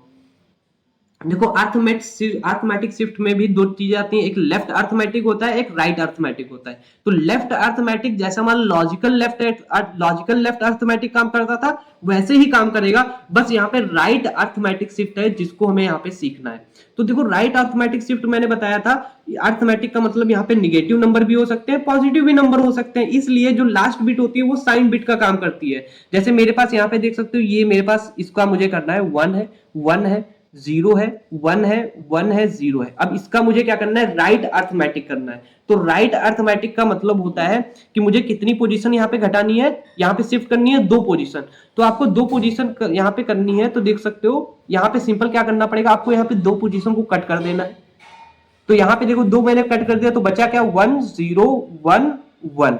जो यहाँ पे लास्ट बिट है उसी को आपको यहाँ पे रिपीट कर देना है। देखो यहाँ पे 2 पोजीशन खाली बची है ना, तो यहाँ पे ये 2 पोजीशन बची है, यहाँ पे 1 और 1 आपको यहाँ पे शिफ्ट कर देना है। देख सकते हो कुछ हमारे यहाँ पे रिजल्ट आ गया है। चलो मैं फिर से एक एग्जांपल लेता हूँ, जैसे 1 0 0 1 0 1। अब यहाँ पे आपको क्या करना है, एक बिट को आपको क्या करना है, राइट शिफ्ट करना है अर्थमेटिक। तो आप क्या करेंगे, इसको कट कर देंगे। तो यहाँ पे देख सकते हो 0 आ गया, यहाँ पे 1 आ गया, यहाँ पे 0 आ गया, यहाँ पे 0 आ गया, और यहाँ पे क्या है 1, और ये वाली पोजीशन यहाँ पे खाली हो गई। अब यहाँ पे क्या होगा, यहाँ पे 1 है, इसलिए यहाँ पे सिंपल क्या होगा, ये यहाँ पे एग्जैक्ट यहाँ पे 1 आ जाएगा। चलो मैं एक और एग्जांपल लेता हूँ, 0 1 1 1 0 0 1 1। अब यहाँ पे आपको 3 बिट को क्या करना है, शिफ्ट करना है राइट में। तो राइट में करना है तो 3 बिट का मतलब 3 बिट कट कर दो, यहाँ पे 0 आ जाएगा, यहाँ पे 1 आ जाएगा, यहाँ पे 1 आ जाएगा, यहाँ पे सिंपल 1 आ जाएगा, यहाँ पे क्या है 0। अब देख सकते हो ये 3 बिट खाली हो गई। अब यहाँ पे क्या आना चाहिए, देख सकते हो लास्ट बिट देखो क्या है 0। तो यहाँ पे मैं क्या करूंगा, 3 बार यहाँ पे सिंपल 0 लिख दूंगा, तो ये मेरा रिजल्ट आ जाएगा। आई होप आपको अर्थमेटिक राइट शिफ्ट समझ में आया होगा। तो ये कुछ था मेरा अर्थमेटिक राइट शिफ्ट। अब हम बात करेंगे कि एक और आता है, जैसे मेरे पास मैंने 2 बताए, एक और आता है जिसका नाम है सर्कुलर शिफ्ट। जो हमारा शिफ्ट माइक्रो ऑपरेशन है उसमें 3 आते हैं, एक लॉजिकल, एक अर्थमेटिक, एक सर्कुलर शिफ्ट। तो सर्कुलर शिफ्ट क्या होता है, यहाँ पे देख सकते हो बहुत इजी है। यहाँ पे जैसे मेरे पास है, देख सकते हो यहाँ पे 1 है 1 है 0 है 1 है 1 है 0 है। तो अब यहाँ पे इसको क्या करना है, 2 पोजीशन आपको शिफ्ट करना है। तो आपको क्या करना है, लेफ्ट शिफ्ट करना है ना। तो आपको पता है हम लेफ्ट शिफ्ट में क्या करते हैं, इन दोनों को काटते हैं, इन दोनों को काट करके आप यहाँ पे लगा दीजिए। देख सकते हो ये मेरा रिजल्ट आ गया है, इतना इजी था। अब वहीं पे आई होप आपको समझ में आएगा। अगर राइट शिफ्ट करना होता तो कैसे करते, 1 0 0 1 1 0। तो यहाँ पे क्या करते, इनको दोनों को काटते इधर लगा देते, ये इतना इजी था। यहाँ पे देख सकते हो मेरे पास सर्कुलर शिफ्ट है, सर्कुलर राइट शिफ्ट है, जो कि आपको पता है, मैंने बताया कैसे सर्कुलर राइट शिफ्ट करते हैं। मैंने यहाँ पे क्या करना है, यहाँ पे 110 है, तो मैं क्या करूंगा, इन दोनों को क्या करूंगा, कट कर दूंगा, इन दोनों को उठा करके मैंने इधर लगा दिया, और ये क्या हो गए, इधर पूरा एग्जैक्ट ये लिख गया। ठीक है, तो कुछ इस टाइप से हम arithmetic right circular right shift को कर सकते हैं। आई होप आपको ये सभी चीजें समझ में आई होंगी। अब मैं बात करूंगा जो कि बहुत ज्यादा इंपॉर्टेंट है, CISC, और हम यहाँ पे RISC की बात करने वाले हैं। तो CISC क्या होता है वो यहाँ पे देखते हैं। CISC stands for the complex instruction set computer. जो हमारी कॉम्प्लेक्स इंस्ट्रक्शंस होती हैं, जो हमारी सेट कंप्यूटर की, उन्हें हम क्या करेंगे, CISC बोलेंगे। इसकी फुल फॉर्म क्या होगी, कॉम्प्लेक्स इंस्ट्रक्शन सेट कंप्यूटर। देख सकते हो CISC। ओके, तो अब यहाँ पे देख सकते हो, it features the complex instruction set. ये जो हमारी कॉम्प्लेक्स इंस्ट्रक्शन होती हैं उनको यहाँ पे इसका सेट होता है। वहीं पे इनकम्प्रेसिव वाइड रेंज ऑफ ऑपरेशन, इसमें बहुत सारे ऑपरेशन हो सकते हैं, इसलिए वाइड रेंज होती है इनकी। वहीं पे देख सकते हो instruction, CIC instruction have the variable length format. इसमें कोई फिक्स नहीं है, जैसे नहीं यहाँ पे ऐसा नहीं है, एक ऐसा इनके पास बैग है जिसमें आप कुछ भी सामान डालेंगे, जितना डालेंगे उतना ही यहाँ पे बढ़ जाता है। जैसे आप कभी कभी ऐसी टी शर्ट देखे होंगे, जैसे अगर दुबला है आदमी तो उसको पहनेंगे तो उतने में फिट हो जाएगा, बड़ा है मोटा है तो और उतना, मतलब सबके लिए यहाँ पे उसके सबके लिए फिट हो जाएगा। ऐसे ही ये CISC है, ये वेरिएबल लेंथ होती है, घटता बढ़ता रहता है जितना आप इंस्ट्रक्शन डालेंगे। ठीक है, the execution of instruction in CISC architecture में take a varying number of clock cycle. यहाँ पे क्या करती हैं, नंबर ऑफ क्लॉक साइकिल यहाँ पे वेरी करती हैं। अब देखो जैसे जो बड़ा है और यहाँ पे क्या करता है, जो यहाँ पे फिक्स, जैसे दुबला है उसके लिए टी शर्ट बनाओगे, और वहां पे सोचना भी पड़ेगा आपको, मोटा है वो भी फिट हो जाए, तो आपके लिए क्या होता है, वहां पे जो बनाएंगे टी शर्ट उसके लिए टाइम भी ज्यादा लगेगा। ठीक है, ऐसे यहाँ पे जो इंस्ट्रक्शन होती है उनको एग्जीक्यूट करने के लिए, जैसे यहाँ पे जो थोड़ी इंस्ट्रक्शन है तो काम हो जाएगा, लेकिन जब ज्यादा इंस्ट्रक्शन हो जाएंगे that will make a you can say complex, then it takes the one more than one cycle, so that's why यहाँ पे देख सकते हो, यहाँ पे साइकिल वेरी कर जाती है। वहीं पे CISC processor allow direct manipulation. यहाँ पे क्या करते हैं, जैसे हमारे पास मेमोरी है और वो रैम हो सकती है, तो ये क्या करता है, CPU डायरेक्ट यहाँ पे वो क्या कर सकता है, CISC डायरेक्ट उसमें चेंजेस कर सकता है। और सो ये कह सकते हो यार बहुत अच्छी चीज है, डायरेक्ट काम कर दे रहा है, बहुत अच्छी चीज है, but it has a disadvantage. क्यों? क्योंकि यहाँ पे देख सकते हो CPU है, CPU के पास क्या होता है, इतनी पावर होती है बहुत ज्यादा, जैसे ये कछुआ की चाल चल रहा है तो ये जेट जानते हो ना, एरोप्लेन, उतनी स्पीड में चलेगा, तो ये कछुआ इतनी स्पीड में इसकी होती है इसके सामने CPU के, तो ये डायरेक्ट वहां पे जाएगा, देन क्या कर देगा, ये यहाँ पे देख सकते हो, जो यहाँ पे जो CPU है, CPU क्या कर रहा है, वहां पे जाने के लिए क्या करता है, कोई छोटी चीज के लिए जा रहा है, उससे कम्युनिकेट करेगा तो वहां पे टाइम वेस्टेड होगा, परफॉर्मेंस डिक्रीज हो जाएगी, क्योंकि वहां पे वो कम्युनिकेशन नहीं बन पाएगा ना। तो इसीलिए आप कहेंगे डायरेक्ट जाता है अच्छा है, लेकिन यहाँ पे ये चीज खराब है ना। और वहीं पे देख सकते हो this support the versatile data handling capabilities. वहीं पे देख सकते हो CISC architecture aim to simplify the compilers task. यहाँ पे क्या करता है, जो हमारा CISC होता है वो माइक्रो प्रोग्राम पे काम करता है, इसीलिए जो प्रोग्रामिंग वाली चीजें होती हैं वो कंपाइलर्स को कम देता है। जैसे इंस्ट्रक्शंस हैं वो वेरिएबल लेंथ है तो वो काम कर लिया, और यहाँ पे जो हमारी इंस्ट्रक्शंस होती हैं वो मल्टीपल इंस्ट्रक्शन होती हैं, थोड़ी कम इंस्ट्रक्शन होती है, ज्यादा यहाँ पे इंस्ट्रक्शंस नहीं होती हैं, इसीलिए यहाँ पे क्या होता है, कंपाइलर्स के लिए इजी हो जाता है, लेकिन वही प्रोसेसर के लिए it makes the handy. Okay, वहीं पे देख सकते हो supports diverse set of instructions including, इसमें अर्थमेटिक हो सकती है, मेमोरी को एक्सेस करना हो सकता है, कॉम्प्लेक्स डेटा हो सकता है, और ऑपरेशन यहाँ पे मैनिपुलेशन का ऑपरेशन भी हो सकता है। जैसे हमारे पास यहाँ पे micro program control unit is used in CISC। जो माइक्रो प्रोग्राम्ड कंट्रोल यूनिट्स होती हैं वो यहाँ पे हमारी यहाँ पे यूज की जाती हैं CISC complex instruction set register में। तो जैसे हमारे पास देखो अभी हम क्या करते थे, मल करते थे, या तो हम ऐड करते थे या फिर मल करते थे, लेकिन देखना यहाँ पे कितना इजी है, यहाँ पे कह रहा है ऐड कर दो, तो R2 और R3 को देखो यहाँ पे क्या किया, R1 में क्या किया, यहाँ पे R2 और R3 को यहाँ पे ऐड कर लिया। ठीक है, यहाँ पे R1 में R2 R3 को ऐड कर लिया, फिर उसके बाद में जो R1 है उसको क्या कर रहा है, यहाँ पे R4 से देख सकते हो, यहाँ पे R4 में क्या करेगा, R4 को यहाँ पे मल्टीप्लाई कर देगा। तो कुछ इस टाइप से यहाँ पे ये इंस्ट्रक्शन काम करेगी। तो यार ये देख सकते हो यहाँ पे दोनों चीजें एक ही में लिखी हैं, एक ही इंस्ट्रक्शन में, then that will not good. समझ में आया ना। लेकिन यहीं पे जो हमारा जो अभी हम इंस्ट्रक्शन 3 एड्रेस 2 एड्रेस 1 एड्रेस पढ़ के आए, वो हमारी किस पे काम करती है, RISC पे। जो RISC क्या करता है, मल्टीपल इंस्ट्रक्शन रखता है, लेकिन वहां पे फिक्स साइज लेंथ होती है, मतलब इंस्ट्रक्शन कितने बिट का होगा, 16 बिट का होगा, ना कि वो बड़ा होगा ना छोटा होगा। तो आपको पता है जब हमारे पास एक ही टी शर्ट है, आपको पता है कि ये भाई न घटेगी न बढ़ेगी, तो आप जो जो लेने जा रहा है बंदा वही जाएगा, तो वो टी शर्ट किसकी हो जाएगी, उसी की हो जाएगी, क्योंकि वो वही पहन सकता है। आपको पता है, आपको ढूंढना नहीं पड़ेगा यार कि ये कौन पहन सकता है, ये कौन नहीं पहन सकता है ना। तो ऐसे यहाँ पे CISC के पास फिक्स लेंथ का इंस्ट्रक्शन है, आपको पता है उतना ही होगा। तो आपको यहाँ पे पता होता है ना कि यहाँ पे जैसे मेरा इंस्ट्रक्शन है तो 3 पार्ट में होती है। मोड कहाँ पे होगा, आपको पता है लास्ट बिट। ऑपकोड कहाँ है, 12 से 14। यहाँ पे क्या है, ऑपरेंड कहाँ पे है, 0 से 11। लेकिन यहाँ पे क्या आपको पता है कि जो यहाँ पे जो CISC है, जब इसमें हमारी यहाँ पे वेरिएबल करती है लेंथ इंस्ट्रक्शन की, पता ही नहीं है कितनी बिट्स होंगी उसमें, तो आप क्या बता सकते हैं कि कितना ऑपरेंड होगा, कितना ऑपकोड होगा, कहाँ पे होगा।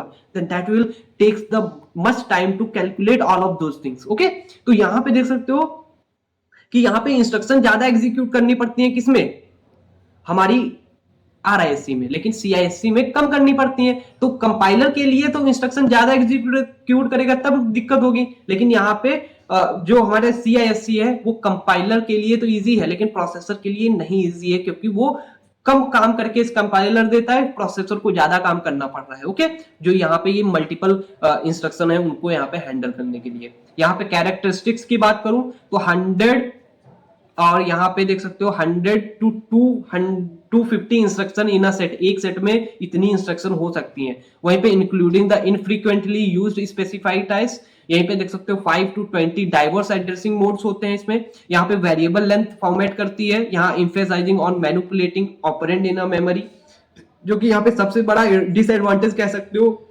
कि मेमोरी में ही डायरेक्ट जाकर के यहाँ पे मैनिपुलेट या कैलकुलेशन कर देता है, जो कि बहुत हार्ड है। यहाँ पे देख सकते हो RISC क्या करता है, रिड्यूस इंस्ट्रक्शन सेट कंप्यूटर पे काम करता है। फिक्स्ड लेंथ होगी इंस्ट्रक्शन सेट की, यहाँ पे फिक्स्ड लेंथ होगी, जितनी भी होगी उतनी फिक्स्ड होगी। वहीं पे data is stored in a processor, जो रजिस्टर, देखो अब डेटा क्या होता है, मैंने क्या कहा कि यहाँ पे लोड ए, यहाँ पे मैंने क्या कहा, लोड ए। तो लोड ए का मतलब क्या है, ए कहां पे आ जाएगा, मेमोरी का जो ए है वो कहां पे आ जाएगा, R1 में आ जाए, सॉरी एक्यूमुलेटर में आ जाएगा, आ जाएगा कि नहीं, ये मैंने बताया था, 1 एड्रेस रजिस्टर में है ना। तो ऐसे यहाँ पे देख सकते हो result are transfer to memory using store operation instruction. हम क्या करते थे, जैसे मेरे पास क्या है, R1 में क्या है, कोई रजिस्टर में डेटा है, अब मुझे स्टोर करना है, सपोज एक X प्लेस है, तो मैं क्या करता था, स्टोर लिखता था, और उसके बाद क्या करता था, X में क्या करता था, R1। तो इसका मतलब है जो R1 है वो कहां पे स्टोर कर दो, X वाली पोजीशन पे। तो ये कैसे स्टोर करेगा, M ऑफ X में क्या करेगा, R1 को यहाँ पे डाल देगा। कुछ इस टाइप से मैंने बताया था अभी जो एड्रेसिंग पढ़े थे, अगर वो नहीं पढ़ते तो यहाँ पे दिक्कत आती। जैसे मैंने यहाँ पे देख सकते हो RISC architecture typically have the large number of registers, तो इसमें नंबर ऑफ रजिस्टर्स क्या होते हैं, general purpose register R1 R2 R3 ये ज्यादा हो जाते हैं। वहीं पे देख सकते हो ये हार्ड वायर्ड कंट्रोल, जो हमारा एक कंट्रोल यूनिट होती है, उसको हम यहाँ पे यूज करते हैं RISC में। और यहाँ पे देख सकते हो RISC और CISC क्या है, दैट इज माई प्रोसेसर, और यहाँ पे हार्ड वायर्ड और माइक्रो प्रोग्राम्ड कंट्रोल यूनिट्स क्या होती है, that is my control unit. वहीं पे देख सकते हो LDA, यहाँ पे मैं लोड कर रहा हूं एक्यूमुलेटर में किसको, R1 को। और यहाँ पे देख सकते हो R2 की, जो यहाँ पे हमारे पास क्या है, R2 यहाँ पे मेरे पास ये मेमोरी का रजिस्टर है, मतलब ये कितना है, नहीं वो ऑफसेट करके एड्रेसिंग मोड में बताया था। वहीं पे ये क्या कर रहा है, यहाँ पे देख सकते हो R3 में R1 और R2 को यहाँ पे ऐड कर रहा है। तो ये दोनों चीजें आई होप आपको समझ में आएंगे, 3 एड्रेसिंग, और यहाँ पे देख सकते हो ये 2 एड्रेसिंग, और यहाँ पे ये 3 एड्रेसिंग इंस्ट्रक्शन है, ठीक है। अब यहीं पे देख सकते हो कैरेक्टरिस्टिक्स इसकी बात कर लेते हैं। देखो लिमिटेड इंस्ट्रक्शन सेट्स, इसमें इंस्ट्रक्शन सेट बहुत कम होते हैं, जैसे 550 to 100 हो सकती है मैक्सिमम। यहाँ पे देख सकते हो predominance of the simple instruction with the uniform execution. वहीं पे देख सकते हो मिनिमल एड्रेसिंग मोड्स, इसमें एड्रेसिंग मोड्स बहुत कम होते हैं, 3 to 5 मोड्स। वहीं पे देख सकते हो fixed length instruction format of the simplicity, emphasize on the register to register operation. यहाँ पे एम्फेसाइज किया जाता है कि भैया जितना भी ऑपरेशन है वो रजिस्टर टू रजिस्टर ही रहे। और वहीं पे देख सकते हो रिड्यूस करता है मेमोरी का एक्सेस, जो मेमोरी का एक्सेस है उसको भी यहाँ पे रिड्यूस किया जाता है। आई होप आपको ये चीजें समझ में आई होंगी। ओके, दैट्स ये चीजें थी हमारी आरएससी और सीआईएससी के बारे में। अब हम इनके कुछ डिफरेंसेस की बात कर लेंगे, जिससे आपको यहाँ पे क्लियरिटी हो जाए कि इनमें डिफरेंस क्या है। देखो, इम्फेसाइजिंग ऑन हार्डवेयर, जो सीआईएससी है वो किस पे काम करती है, वो हार्डवेयर पे काम करती है, ठीक है। और यहाँ पे इम्फेसाइज किया जाता है आरएससी पे, किस पे, सॉफ्टवेयर पे। वहीं पे देख सकते हो multiplication instruction size on format, जो यहाँ पे देख सकते हो सीआईएससी में ज्यादा काम कौन करता है, हार्डवेयर सीपीयू करता था, यहाँ पे मैक्सिमम काम सॉफ्टवेयर करता है। यहाँ पे देख सकते हो multiple instruction size and format, इसमें मल्टीपल इंस्ट्रक्शन और साइज हो सकती हैं। यहाँ पे देख सकते हो लेस रजिस्टर्स, इसमें कम रजिस्टर्स होते हैं, इसमें ज्यादा रजिस्टर्स होते हैं, इसमें कम ज्यादा एड्रेसिंग मोड होते हैं, इसमें कम एड्रेसिंग मोड्स होते हैं। यहीं पे देख सकते हो एक्सटेंसिंग ऑफ माइक्रो प्रोग्रामिंग, इसमें माइक्रो प्रोग्राम कंट्रोल यूनिट का यूज किया जाता है। बट इसमें क्या करते हैं, इसमें किया जाता है, और इसमें क्या करते हैं, कम, जो कंपाइलर्स पे होता है कॉम्प्लेक्सिटी इसमें कम होती है। वहीं पे आरआईएससी के कंपाइलर्स के लिए कॉम्प्लेक्सिटी ज्यादा होती है, इस पे ज्यादा काम दिया जाता है किसको, कंपाइलर को, और इसमें कंपाइलर को कम दिया जाता है। वहीं पे instruction take varying amount of cycle time, जो यहाँ पे इंस्ट्रक्शन क्या करता है, वेरी करता है साइकिल टाइम। साइकिल टाइम का मतलब एक अमाउंट ऑफ टाइम जो लेता है इंस्ट्रक्शन एग्जीक्यूट करने के लिए। वहीं पे देख सकते हो instruction take one cycle time, जितना एक फिक्स टाइम है साइकिल का उतना ही टाइम लेगा।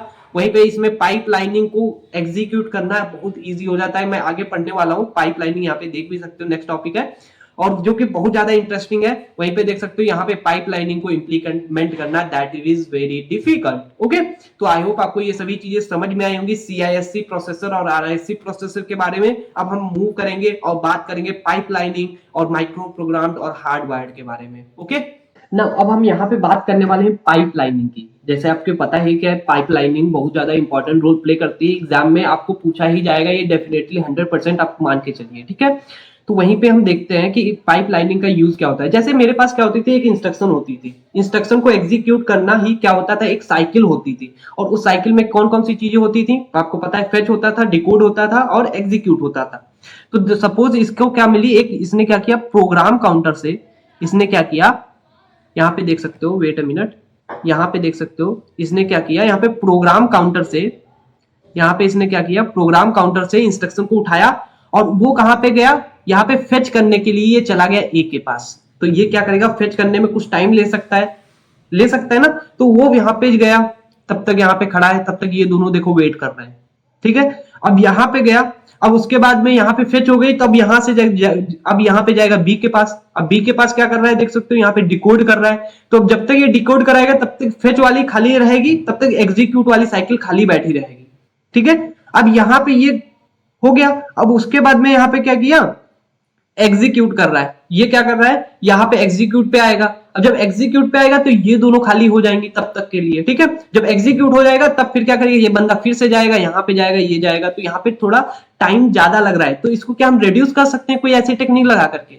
तब कहोगे हाँ बहुत अच्छा काम है, वो हम क्या कर सकते हैं, यहाँ पे एक और बंदा तैयार कर दे पहले ही से, ठीक है, एक यहाँ पे भी खड़ा कर दे, ध्यान देना, ठीक है।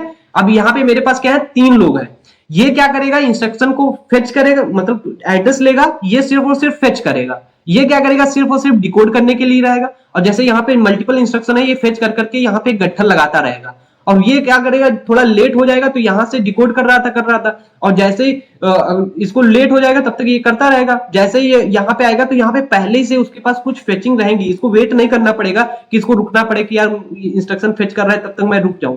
तो यहाँ पे हम क्या कर सकते हैं, ये फेच करेगा और यहाँ पे भी एक कुछ गट्ठर लगा के रखेगा, ये डायरेक्ट इंस्ट्रक्शन को उठाएगा, डिकोडिंग हुई इंस्ट्रक्शन को ये यहाँ पे सिंपल एग्जीक्यूट करवाएगा। तो देख सकते हो यहाँ पे क्या होता है कि यहाँ पे हम अपने क्या करते हैं, प्रोसेसर को बिजी रखते हैं, जितना ज्यादा बिजी रखेंगे उतना ज्यादा हमारी क्या होगी, परफॉर्मेंस इंप्रूव हो जाएगी हमारी कंप्यूटर की। ओके, आई होप आपको यहाँ पे समझ में आया होगा। तो हम क्या करते हैं, जो इंस्ट्रक्शन हमारी वन साइकिल में एक आदमी करवा रहा था, सिंपल एक प्रोसेसर, तो हम उसको क्या करेंगे, मल्टीपल कहते हैं चंक्स में तोड़ देंगे। जो हमारी इंस्ट्रक्शन थी एक थी, उसको हम क्या करेंगे, मल्टीपल पार्ट्स में हम तोड़ देंगे। तो देख सकते हो जो इंस्ट्रक्शन साइकिल थी उसको क्या करते हैं, breaking down process into the smaller sub operation. जो हमारी एक प्रोसेस होता था इंस्ट्रक्शन का, उसको हम क्या करेंगे, सब ऑपरेशन में डिवाइड कर देंगे। जो ईच ऑपरेशन होगा एग्जीक्यूट करेगा ओन सेगमेंट, जो एक एक सेगमेंट टूटा है उसको क्या करेंगे, वो अलग अलग एग्जीक्यूट होगा, उसके बाद मर्ज कर देंगे।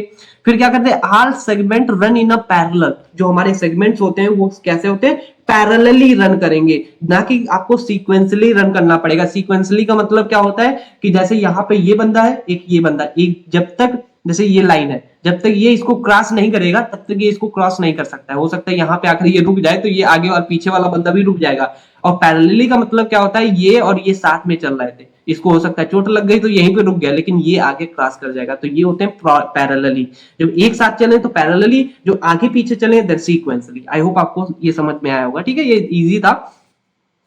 यहाँ पे कंकरेंट प्रोसेसिंग होती है, देख सकते हो, operation are organized in a way that facilitates the concurrent execution. जो भी हमारा कंकरेंट एग्जीक्यूशन होता है इसको फैसिलिटेट करता है, and loading to overall time saving, ये टाइम को सेव करता है, it will improve your performance. Okay, वहीं पे देख सकते हो pipelining is the like optimizing a production line for the efficiency and assembling a product. Okay, वहीं पे देख सकते हो create the organize and the pipelining of instruction for the processor to execute in a parallel। हम parallel way में क्या कर सकते हैं, instruction को execute कर सकते हैं। वहीं पे देख सकते हो क्या कर सकते हैं, enable करता है parallel processing of the multiple instructions, और वहीं पे enhance करता है overall performance को। okay, वहीं पे देख सकते हो हमारे पास जैसे मान लिया इंस्ट्रक्शन थी, अब इंस्ट्रक्शन को हम तोड़ेंगे कैसे, suppose this is my instruction, अब इंस्ट्रक्शन को मैं इसमें सेगमेंट में तोड़ूंगा कैसे भाई, तो यहाँ पे देख सकते हो मैंने यहाँ पे तोड़ के रख दिया आपके सामने। और ये इंस्ट्रक्शन यहाँ पे देख सकते हो, सबसे पहला पार्ट जो है मैंने इंस्ट्रक्शन को फेच करने वाली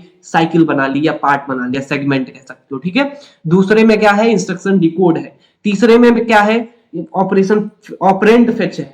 चौथे में क्या है, यहाँ पे एग्जीक्यूट फेच, एग्जीक्यूट है इंस्ट्रक्शन। और पांचवें में क्या है, वो इस डेटा को या ऑपरेंड को स्टोर करेगा।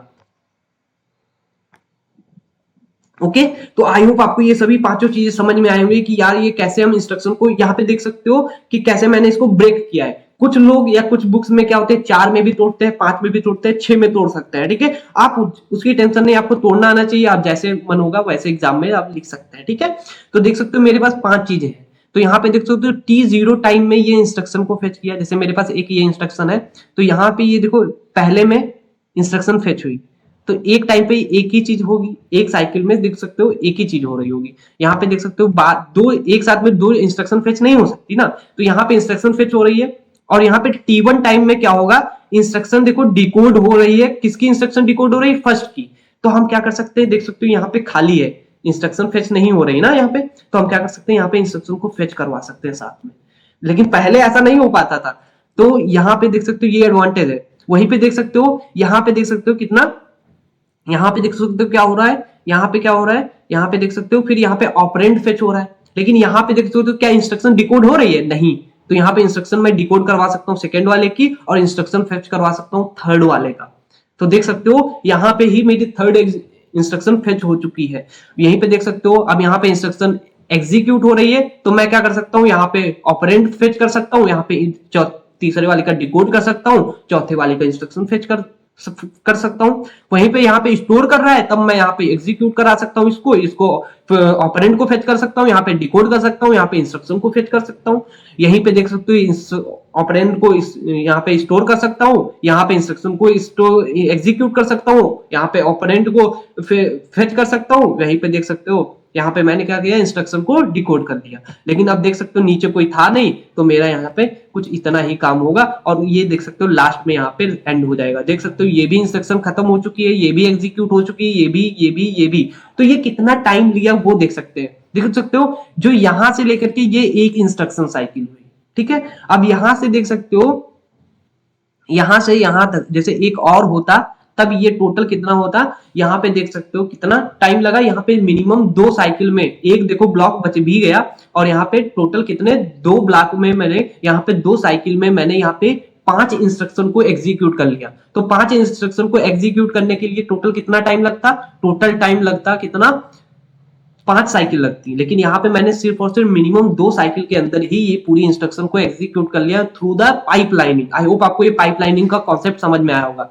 अब मैं बात करूंगा यहाँ पे पाइपलाइनिंग के टाइप्स कितने हैं, ठीक है। आपको यहाँ पे पाइपलाइन को अच्छे पढ़ के जाना है, क्योंकि एग्जाम में आएगा, और आपको यहाँ पे नोट्स मैं दे दूंगा, ठीक है। वहीं पे देख सकते हो अर्थमेटिक पाइपलाइनिंग क्या होता है, designed for the high speed floating point arithmetic operation. जो हमारे फ्लोटिंग पॉइंट अर्थमेटिक ऑपरेशंस होते हैं वो यहाँ पे हम डिजाइन करते हैं। यहाँ पे एडिशन है, मल्टीप्लीकेशन है, डिवीजन है। जैसे ये जो हमारे फ्लोटिंग पॉइंट्स नंबर्स होते हैं उनको हम क्या करते हैं, एक साथ ही में नहीं एग्जीक्यूट हो जाते हैं। जैसे आपको क्या करना है, यहाँ पे 0.5 इंटू 10⁻² प्लस करना है 0.00 इंटू 10⁻3। जैसे मुझको इसको ऐड करना है, तो क्या मैं डायरेक्ट इसको ऐड कर सकता हूँ? नहीं, मुझे क्या करना पड़ेगा, इनकी पावर को पहले मुझे क्या करना पड़ेगा, मेंटेन करना पड़ेगा ना, इनको शिफ्ट करना पड़ेगा, इनको बराबर करना पड़ेगा। तो वो सभी ऑपरेशन एक साथ में नहीं होते हैं, तो हम इनको ब्रेक कर सकते हैं। वो आप यहाँ पे कुछ आर्टिकल्स होंगे वहां पे भी देख सकते हो, मैं यहाँ पे बताऊंगा नहीं, ठीक है। अभी क्योंकि ज्यादा लॉन्ग वीडियो हो जाएगा। यहाँ पे multiple arithmetic logical units are integrated into the system to perform parallel computation in the various data format. मैंने यहाँ पे लिख दिया है आपको, this type of pipelining is particularly effect in scenario where the significant number, मैंने बताया significant जब नंबर्स होते हैं then it will very beneficial to calculation to be perform rapidly. हम रैपिडली कैलकुलेशन को परफॉर्म कर सकते हैं with the help of pipelining. वहीं पे हमारे पास जो सेकंड नंबर आता है वो इंस्ट्रक्शन पाइपलाइनिंग आती है। देख सकते हो, overlap the execution of multiple instruction. हम इंस्ट्रक्शन जो होती है हम ओवरलैप करा सकते हैं, जिसको मैंने बता भी दिया इंस्ट्रक्शन का, ठीक है। और यहाँ पे देख सकते हो execution of one instruction is overlapped with the execution of subsequent instruction. मतलब जब फेच कर रहा है तो हम उसके साथ डिकोड करा सकते हैं, डिकोड के साथ ऑपरेंड को फेच कर सकते हैं, वहां पे मैंने दिखा दिया है। और इसी को हम क्या करते हैं, इंस्ट्रक्शन लुक अहेड भी बोलते हैं। और instruction pipelining is a common technique in modern processor. जो मॉडर्न प्रोसेसर होते हैं उसमें एक कॉमन टेक्निक है, ये यूज ही की जाती है to enhance the overall performance and instruction execution speed, breaking down into the instruction processor into the different stage, and that will very beneficial to the processor because यहाँ पे मैंने बताया एक आदमी क्या करता है, जाएगा पूरा, तब तक वो फेच वाली साइकिल बैठी रहेगी, डिकोड वाली बैठी रहेगी जब तक एग्जीक्यूट करेगा। लेकिन यहाँ पे हम क्या करते हैं, 3 बंदे लगे, फेच करने के लिए अलग, डिकोड करने के लिए अलग, उसके लिए अलग। ये क्या कर रहा है, सामान वहां पे इकट्ठा करता जा रहा है, वो सामान को उठा करके डिकोड करता जा रहा है, वो डिकोडिंग वाला सामान को वो क्या करता है वहां पे एग्जीक्यूट करता जा रहा है। कुछ इस टाइप से यहाँ पे इंस्ट्रक्शन काम कर रही है। वहीं पे प्रोसेसर की बात करूं तो प्रोसेसर पाइपलाइनिंग क्या होता है, यहाँ पे हम क्या करते हैं, processor are pipeline to handle the same data stream. यहाँ पे एक डेटा होगा, उसको क्या करते हैं, मल्टीपल प्रोसेसर से रन कराएंगे। जैसे मेरे पास क्या है, एक प्रोसेसर है, एक ये प्रोसेसर, 2 प्रोसेसर है, तो इसके लिए थोड़ा काम दे दिया, और जो उसका काम बचा, हो सकता है उसका कुछ डेटा हो, तो उस डेटा को मैं क्या कर सकता हूँ, उसमें कुछ इनपुट मिला होगा। जैसे मैं यहाँ पे सिनेरियो में बताता हूँ, जैसे मेरे पास एक ये प्रोसेसर है P1 और यहाँ पे है P2, तो हो सकता है इसको कुछ इनपुट मिला होगा, तो ये एग्जीक्यूट किया हाफ इंस्ट्रक्शन, उससे कुछ आउटपुट मिला होगा, तो यहाँ पे उसने इनपुट दे दिया। अब ये क्या करेगा, इसको एग्जीक्यूट करेगा, ठीक है। तो देख सकते हो जो यहाँ पे इनपुट मिला, तो ये जो यहाँ पे I1 इनपुट मिला, तो इसने O1 इनपुट आउटपुट यहाँ पे निकाला, और ये O1 आउटपुट देखो किसका इनपुट बन गया, P2 का, और इससे जो O2 आउटपुट मिलेगा वो मेरा पूरे एक इंस्ट्रक्शन का आउटपुट होगा। तो देख सकते हो यहाँ पे मल्टीपल प्रोसेसर काम कर रहे हैं, तो ऐसे कुछ काम करता है, देख सकते हो। And result is stored in a memory and subsequent processor access and refine the result obtain by the previous processor. जो प्रीवियस प्रोसेसर से रिजल्ट मिलता है उसको ऑब्टेन किया जाता है और रिफाइन किया जाता है। वहीं पे देख सकते हो, this type of pipelining is used in scenarios where the different processor specialize in the different aspect of the data processing and output of one processor becomes the input of for the next। जो कि मैंने बताया कि एक का output processor का दूसरे का इनपुट हो जाता है, जब तक वो होता रहता है जब तक पूरी इंस्ट्रक्शन साइकिल कंप्लीट नहीं हो जाती है। यहीं पे आपको आई होप समझ में आएंगे 3 चीजें, अर्थमेटिक, इंस्ट्रक्शंस और प्रोसेसर पाइपलाइनिंग। तो अब हम यहाँ पे बात करने वाले हैं कि हार्डवायर्ड कंट्रोल यूनिट क्या होती है, जो कि बहुत ज्यादा इंपॉर्टेंट है। मैंने बताया पाइपलाइनिंग और हार्डवायर्ड और माइक्रो प्रोग्राम कंट्रोल यूनिट हो सकता है, ये तीनों क्वेश्चन आपको एग्जाम में मिलेंगे, ठीक है। वहीं पे देख सकते हो हार्डवायर्ड कंट्रोल यूनिट क्या होता है, इट इज अ कंट्रोलर। ये क्या होता है, कंट्रोलर होता है। जैसे आपको पता है हमारे पास सीपीयू में क्या होता है, एएलयू होता है, तो मतलब अर्थमेटिक लॉजिक यूनिट। वहीं पे दूसरा क्या होता है, सीयू, कंट्रोल यूनिट। तो कंट्रोल यूनिट हमारी कितने टाइप की, हार्डवेयर हो सकती है, माइक्रो प्रोग्राम हो सकती है, ठीक है। देखो sequentially logic and finite state machine, इसमें कुछ फाइनाइट स्टेट्स होती हैं। Generate the sequence of control signals response to the externally supplied instruction. जो भी हमारी सिग्नल, कंट्रोल सिग्नल को रिस्पॉन्स करती हैं, जो भी हमारी इंस्ट्रक्शन एक्सटर्नली दी जाती हैं, ठीक है। यहीं पे देख सकते हो control logic is implement with the gates, flip flop, decoders and other digital circuits. यहाँ पे जो भी हमारा हार्ड वायर्ड है, वो क्या करता है गेट, फ्लिप फ्लॉप, डिकोडर और अदर सर्किट्स के थ्रू यहाँ पे इसको क्या किया जाता है, इंप्लीमेंट किया जाता है या असेंबल किया जाता है। वहीं पे देख सकते हो, यहाँ पे देख सकते हो hard wired control requires the change in a wiring among of the various component. अब जैसे मेरे पास क्या है, सपोज मेरा हार्ड वायर्ड कंपोनेंट रेडी है कंट्रोल यूनिट, अगर सपोज उसमें कोई आपको 10 या 15 दिन बाद चेंजेस करने हैं, then you will need to change the like whole, क्या कर सकता हूँ, design of the hard wired, और जो भी वायरिंग की गई उसको करना पड़ेगा, क्योंकि that is the hard wired. इसमें फ्लिप फ्लॉप यूज किए गए, डिकोडर यूज किया गया, अदर डिजिटल सर्किट यूज किए गए, तो उनको चेंज करना पड़ेगा ना, that will be more complicated to modify. ठीक है, वहीं पे देख सकते हो each step in sequence is completed in one cycle, जितनी भी इंस्ट्रक्शंस होंगी that will takes only one cycle, जितना एक फिक्स टाइम होगा उतना ही लेंगे। वहीं पे देख सकते हो काउंटर में भी use to keep track of the control steps, जो भी हमारा यहाँ पे काउंटर होगा वो क्या करता है, ये कीप ट्रैक करता है क्या, कंट्रोल स्टेप को। तो यहाँ पे हम देख सकते हैं, मेरे पास यहाँ पे लिखा भी है, यहाँ पे देख सकते हो मेरे पास क्या है, इंस्ट्रक्शन रजिस्टर होता है, वो कहां जाता है, इंस्ट्रक्शन डिकोडर के पास। इससे क्या होती है, जो हमारी यहाँ पे मल्टीपल इंस्ट्रक्शन यहाँ पे जा रहे हैं, देख सकते हो कंट्रोल सिग्नल जनरेटर में। और यहाँ पे देख सकते हो स्टेप काउंटर क्या करता है, ये स्टेप को काउंट करता है कि कितना, मतलब यहाँ पे कौन सी इंस्ट्रक्शन एग्जीक्यूट हो रही है, क्या हो रहा है। वहीं पे क्लॉक साइकिल आपको पता ही है, ये एग्जीक्यूट करती है, देखती है कि कौन सी साइकिल यहाँ पे कितना टाइम लगे, कितना इंस्ट्रक्शन एक साइकिल में कितना टाइम ले रही है। और यहाँ पे देख सकते हो जितनी भी इंस्ट्रक्शंस हैं ये सभी वन साइकिल, जितना साइकिल का टाइम है उतने ही साइकिल टाइम में यहाँ पे कंप्लीट हो जाएंगी, लेकिन अभी आगे हम बात करेंगे। और यहाँ पे देख सकते हो कंट्रोल सिग्नल क्या करता है, ये सिग्नल को जनरेट करता है। ठीक है, और यहीं पे देख सकते हो एक्सटर्नल इनपुट क्या होती है, इसमें हो सकता है कि हो सकता है कोई इंटरप्शन आ जाए ना, इंटरप्शन का मतलब है जैसे नहीं एक इंस्ट्रक्शन एग्जीक्यूट हो रही तब तक दूसरी आ गई, तो वहां पे इंटरप्शन होता है ना। जैसे हो सकता है एक आपके पास सेमिनार हो रहा, वहां पे एक स्पीकर बोल रहा है, देन क्या, excuse me sir I have a question, तो वहां पे आपने क्या किया, उनको इंटरप्ट किया। तो ऐसे यहाँ पे प्रोसेसर अपना काम कर रहा था, तो तब तक दूसरा तुमने क्या किया, एक इंस्ट्रक्शन भेज दी, देन इंस्ट्रक्शन कहेगी excuse me processor I have a question, तो वहां पे क्या है, तो वहां पे उन्होंने क्या किया, इंस्ट्रक्शन है तो वो एग्जीक्यूट करेगा। तो यहीं पे क्या करेगा, एक्सटर्नल इनपुट के पास क्या हो सकती है, बहुत सारी इंटरप्शन हो सकती हैं। वहीं पे कंडीशनल सिग्नल्स क्या होते हैं, यहाँ पे कि कौन से, यहाँ पे कंडीशन डिफाइन करता है नहीं या कंट्रोल सिग्नल जनरेटर को, कि कहाँ पे उसको डेटा को भेजना है, हो सकता है इनपुट आउटपुट भेजना हो, प्रोसेसर के पास, सीपीयू के पास, ये कंट्रोल यूनिट के पास कंडीशनल सिग्नल डिसाइड करता है। I hope you getting my point. So that is all about my this figure, that's not a very complicated, आप यहाँ पे 2-3 बार बनाएंगे तो आप एग्जाम में इजिली बना के आ पाएंगे। ठीक है, वहीं पे मैं इनके कंपोनेंट की मैंने थ्योरी भी लिख दी है, मैं यहाँ पे एक बार पढ़ देता हूँ, आप यहाँ पे पढ़ भी सकते हैं। मैंने बताया फिर से कि आपको पीडीएफ मिलेगी, ठीक है, उसकी टेंशन नहीं लेनी। Instruction fetch from the main memory is placed in the instruction register, जो हमारा पता ही है जो इंस्ट्रक्शन कहाँ से फेच की जाती है, जो कि हमारी इंस्ट्रक्शन मेन मेमोरी से। और मेन मेमोरी में क्या, हमारा जो इंस्ट्रक्शन का एड्रेस होता है वो कहाँ पे होता है, प्रोग्राम काउंटर में, और प्रोग्राम काउंटर से वो एड्रेस लेता है, और फिर वो एड्रेस कहाँ पे होगा, उस एड्रेस से का जो मतलब उस एड्रेस पे जो डेटा पड़ा है वो कहाँ पे होगा, मेन मेमोरी में। मेन मेमोरी से डेटा आएगा, वो कहाँ पे स्टोर हो जाएगा, इंस्ट्रक्शन रजिस्टर में।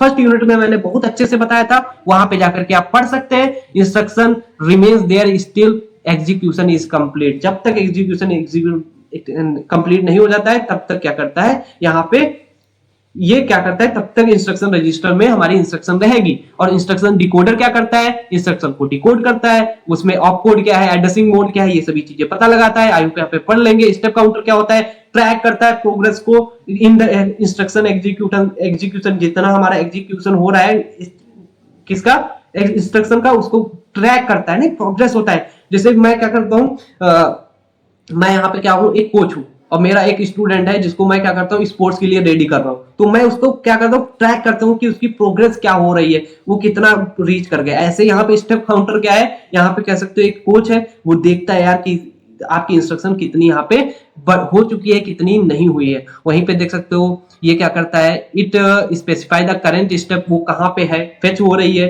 डिकोड हो रही है, ऑपरेंड फेच हो रही है, एग्जीक्यूट हो रही है, ऑपरेंड स्टोर हो रही है। ये 5 पार्ट मैंने बताए थे, वो यहाँ पे लिख दिए हैं, ठीक है। आप यहाँ पे लिख सकते हो। सिग्नल जनरेटर क्या करता है? It is a combinational circuit that generates the control signal, जो कंट्रोल सिग्नल को जनरेट करता है कि ये कंट्रोल किसको देना है, सीपीयू को देना है, इनपुट आउटपुट को देना है, रैम को देना है, रोम को देना है। That is all done by the signal generator. I hope you getting my point. It is not very complicated. वहीं पे देख सकते हो क्लॉक क्या करता है? Clock implements in the control circuit in such that it completes one cycle for each step। जितनी भी स्टेप्स हैं ये पता लगाता है कि कोई भी ज्यादा टाइम तो नहीं ले रहा है। वहीं पे देख सकते हो एक्सटर्नल इनपुट्स क्या करते हैं? External inputs component acknowledgement and control circuit about the external signals. जो भी एक्सटर्नल सिग्नल्स है उनके बारे में पता लगाता है, जैसे इंटरप्शंस।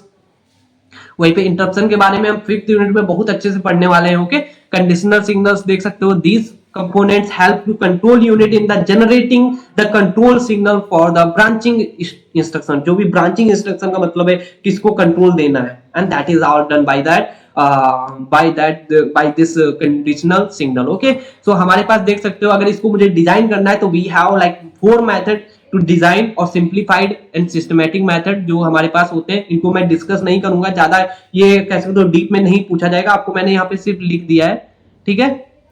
यहाँ पे देख सकते हो, यहाँ पे क्या है? स्टेट टेबल मेथड, यहाँ पे डिले एलिमेंट और सीक्वेंस काउंटर और PLA method. These are the method. अगर आपको बहुत ज्यादा सच में क्यूरियस है इनके बारे में तो आप यहाँ पे गूगल प्रेफर कर सकते हैं, या फिर आप कोई यूट्यूब पे वीडियो जो अच्छा पढ़ा रहा हो वहां से पढ़ सकते हैं, ठीक है। ये एक्सपेक्ट नहीं करना कि मेरे जैसा पढ़ाएगा, ठीक है। वहीं पे देख सकते हो माइक्रो प्रोग्राम्ड कंट्रोल यूनिट क्या है? इट इज अल्टरनेट, या कह सकते हो micro program is a done same thing जैसे हमारा प्रोग्राम कंट्रोल यूनिट करता था, ठीक है, हार्डवायर कंट्रोल यूनिट करता था, सॉरी। यहीं पे it is a component within the computer CPU and that uses the micro code to control और एग्जीक्यूट इंस्ट्रक्शन। ये क्या करता है? एक प्रोग्राम होता है सीपीयू के अंदर that is used to micro code, जो हमारी माइक्रो कोड होती है उसे कंट्रोल करता है और एग्जीक्यूट करता है इंस्ट्रक्शन को, ठीक है। और यहाँ पे देख सकते हो मेरे पास क्या होगा? नेक्स्ट इंस्ट्रक्शन जनरेटर होता है। यहाँ पे कंट्रोल एड्रेस रजिस्टर के पास जाएगी। कंट्रोल एड्रेस रजिस्टर आप तो जानते होंगे ना, कंट्रोल के जो भी सीयू है कंट्रोल यूनिट उसके पास एड्रेस रजिस्टर होगा, वहां पे इंस्ट्रक्शन स्टोर हो गई। और उसके बाद क्या होगा? जो भी हमारा जो भी यहाँ पे डेटा स्टोर है वो क्या होगा? मेमोरी में यहाँ पे स्टोर हो जाएगा और उसके बाद में मेमोरी में स्टोर होगा। ये देख सकते हो यहाँ पे एड्रेस है, कंट्रोल मेमोरी से वो डेटा उठाएगा, वो कहाँ पे? डेटा रजिस्टर में दे देगा। और डेटा रजिस्टर में कब तक डेटा रहेगा? जब तक यहाँ पे क्या होता है? इंस्ट्रक्शन एग्जीक्यूट नहीं हो जाती। और उसके बाद में जो भी यहाँ पे कंट्रोल यूनिट यहाँ पे सिंपल काम कर देगा और फिर से क्या करेगा? ये बार बार यही साइकिल चलती रहती है, फिर से नेक्स्ट इंस्ट्रक्शन लेगा। ये मैं बहुत बार समझा चुका हूँ, सो मैं टाइम वेस्ट नहीं करूंगा। यहाँ पे देख सकते हो sequence of control signals to be generated by the controller. यहाँ पे जो सिग्नल्स हैं वो किसके थ्रू जनरेट किए जाते हैं? कंट्रोलर के थ्रू। Can be store in a special ROM और रैम, यहाँ पे दोनों में स्टोर हो सकते हैं। उसको नहीं, जो इस डेटा जहाँ पे स्टोर होता है उसको, उस मेमोरी का नाम क्या होता है? कंट्रोल मेमोरी बोल सकते हो, ओके। वहीं पे देख सकते हो memory control word is written for each micro instruction. यहाँ पे वर्ड क्या है? वर्ड को आप बाइट बोल सकते हो। बाइट का मतलब होता है, जैसे नहीं होता है ये वर्ड, यहाँ पे ये देख सकते हो 0011, तो ये जो चीज है इसको हम क्या वर्ड बोल सकते हैं, ठीक है, चाहे बाइट बोलो चाहे वर्ड। वहीं पे देख सकते हो are store in a serial ascending location. जो भी हमारी माइक्रो इंस्ट्रक्शन है वो क्या करती है? सीरियली असेंडिंग इंस्ट्रक्शन में लोकेशन पे स्टोर होती हैं। वहीं पे देख सकते हो control word is accessed serially from the control memory. जो कंट्रोल मेमोरी से क्या कर दी जाती है? सीरियली एक्सेस की जाती हैं। और control word are store in the ROM permanently. ROM में क्या होती है? कंट्रोल वर्ड्स परमानेंटली स्टोर होती हैं। वहीं पे out of control memory provide the required control signal. जो आउट ऑफ कंट्रोल मेमोरीज होती हैं वो क्या करती है? प्रोवाइड करती है रिक्वायर्ड सिग्नल। जो भी हमारे रिक्वायर्ड सिग्नल्स हैं वो क्या करती हैं? प्रोवाइड करवाई जाती है। किससे? जो भी हमारे यहाँ पे कंट्रोल मेमोरी प्रोवाइड करती है, जो भी हमारे रिक्वायर्ड कंट्रोल सिग्नल होते हैं, क्योंकि ये सभी कहाँ स्टोर होते हैं? कंट्रोल मेमोरी में, ओके।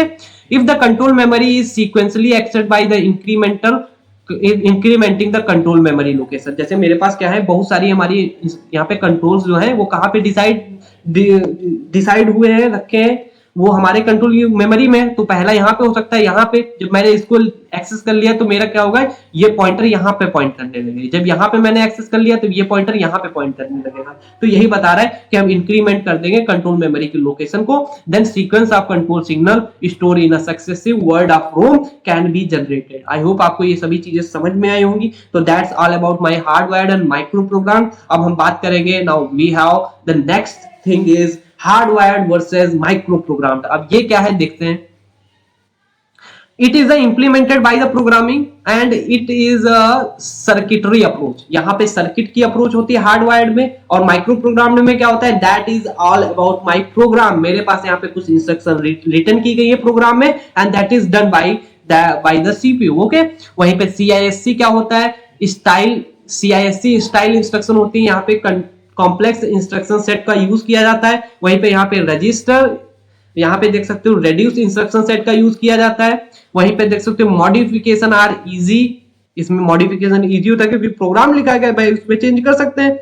बट यहाँ पे देखो कोई भी कोड का सेक्शन चेंज कर दिया, लेकिन यहाँ पे अगर मैं चेंज करूंगा तो पूरे गेट्स और ये सभी चीजें होती हैं, उनको वायरिंग को चेंज करना पड़ता है, that will be very difficult. तो लेकिन डिफिकल्ट है, लेकिन इसके कुछ एडवांटेज भी तो हैं। यहाँ पे it works for the complex instruction. यहाँ पे जो माइक्रो प्रोग्राम्ड है वो क्या करता है, वो वर्क करता है किसके लिए, माइक्रो इंस्ट्रक्शन जो हमारी कॉम्प्लेक्स होती है उनके लिए भी, लेकिन ये सिंपल के लिए काम करता है हार्डवायर्ड। लेकिन हार्डवायर्ड सिंपल के लिए काम क्यों करता है आपको पता है, क्योंकि ये RSC का यूज करता है। RSC क्या होता है, ये फिक्स साइज का लेंथ का हमारा इंस्ट्रक्शन होता है। जब फिक्स होता है तो इट विल इंप्रूव और इंक्रीज योर परफॉर्मेंस। बट यहाँ पे सी माइक्रो प्रोग्राम होती है, वो क्या करती है, इंप्रूव नहीं कर पाती है परफॉर्मेंस। मैंने बताया था एक टी शर्ट है जो बढ़ भी जाती है, दुबला भी पहन सकता है, मोटा भी, तो उसके लिए फिक्स लेंथ नहीं है, कौन पहन सकता है। ऐसे यहाँ पे फिक्स लेंथ का यहाँ पे इंस्ट्रक्शन सेट नहीं होता है, that will very difficult to access the where my exact operand and where my operand opcode or where is my mode। okay, वहीं पे implementing the programs, micro program is not costly। यहाँ पे implement करना जो micro program है that is not costly, लेकिन यहाँ पे हार्डवायर्ड को भाई खरीदना, गेट्स को खरीदना, फ्लिप फ्लॉप को खरीदना, that will become a costly। But तो इसका मतलब है क्या सर, माइक्रो प्रोग्राम और हार्डवायर्ड में महंगा कौन होगा, तो महंगा भाई हमारा हार्डवायर्ड होगा। बट नीचे देख सकते हो it has the faster execution. जब आपको कहा जाए कि भाई सस्ता बनाओ तो CISC बना के दे दो, महंगा बनाना है तो हार्डवायर्ड बना के दे दो, और मतलब कहेगा कि भाई मुझे रुपए चाहे जितने हो, जब रुपए ज्यादा है तो सिंपल क्या कर दोगे, हार्डवायर बना दोगे, परफॉर्मेंस इंप्रूव होगी। अब उसने कहा भाई स्लो होगा कोई दिक्कत नहीं है, लेकिन रुपया कम होना चाहिए, जो रुपया कम है तो भाई काम कम सस्ता। तो कुछ इस टाइप से हमारे पास यहाँ पे ये डिफरेंसेस हैं, आप यहाँ पे अच्छे से पढ़ सकते हैं। और ये कुछ था मेरा यहाँ पे थर्ड यूनिट, जो कि आपको यहाँ पे समझ में आया होगा। अगर इसमें कोई भी प्रॉब्लम्स आती हैं और अगर लगता है कि यार नहीं ये चीज नहीं समझ में आई है, मैं पर्टिकुलर उस पर वीडियो बना दूंगा, ठीक है। और आई होप आपको ये चीजें मैं समझा पाया हूँ। अगर आपको सच में ये पसंद आया है तो आपको सिर्फ 2 काम करना है, आपको सिर्फ 2 काम में वो क्या करना है, पहला है आपको सिर्फ ये वीडियो को क्या करना है, शेयर करना है, दूसरा क्या करना है, आपको नोट्स डाउनलोड कर लेना है। और आपका अगर वीडियो पसंद आया होगा तो आप लाइक और सब्सक्राइब कर सकते हैं, अदरवाइज वो आपकी मर्जी है। ओके, तो ये चीजें थी, और मिलते हैं फिर से नए वीडियो के साथ में, नई यूनिट के साथ में। Till then keep happy, keep smiling and stay productive.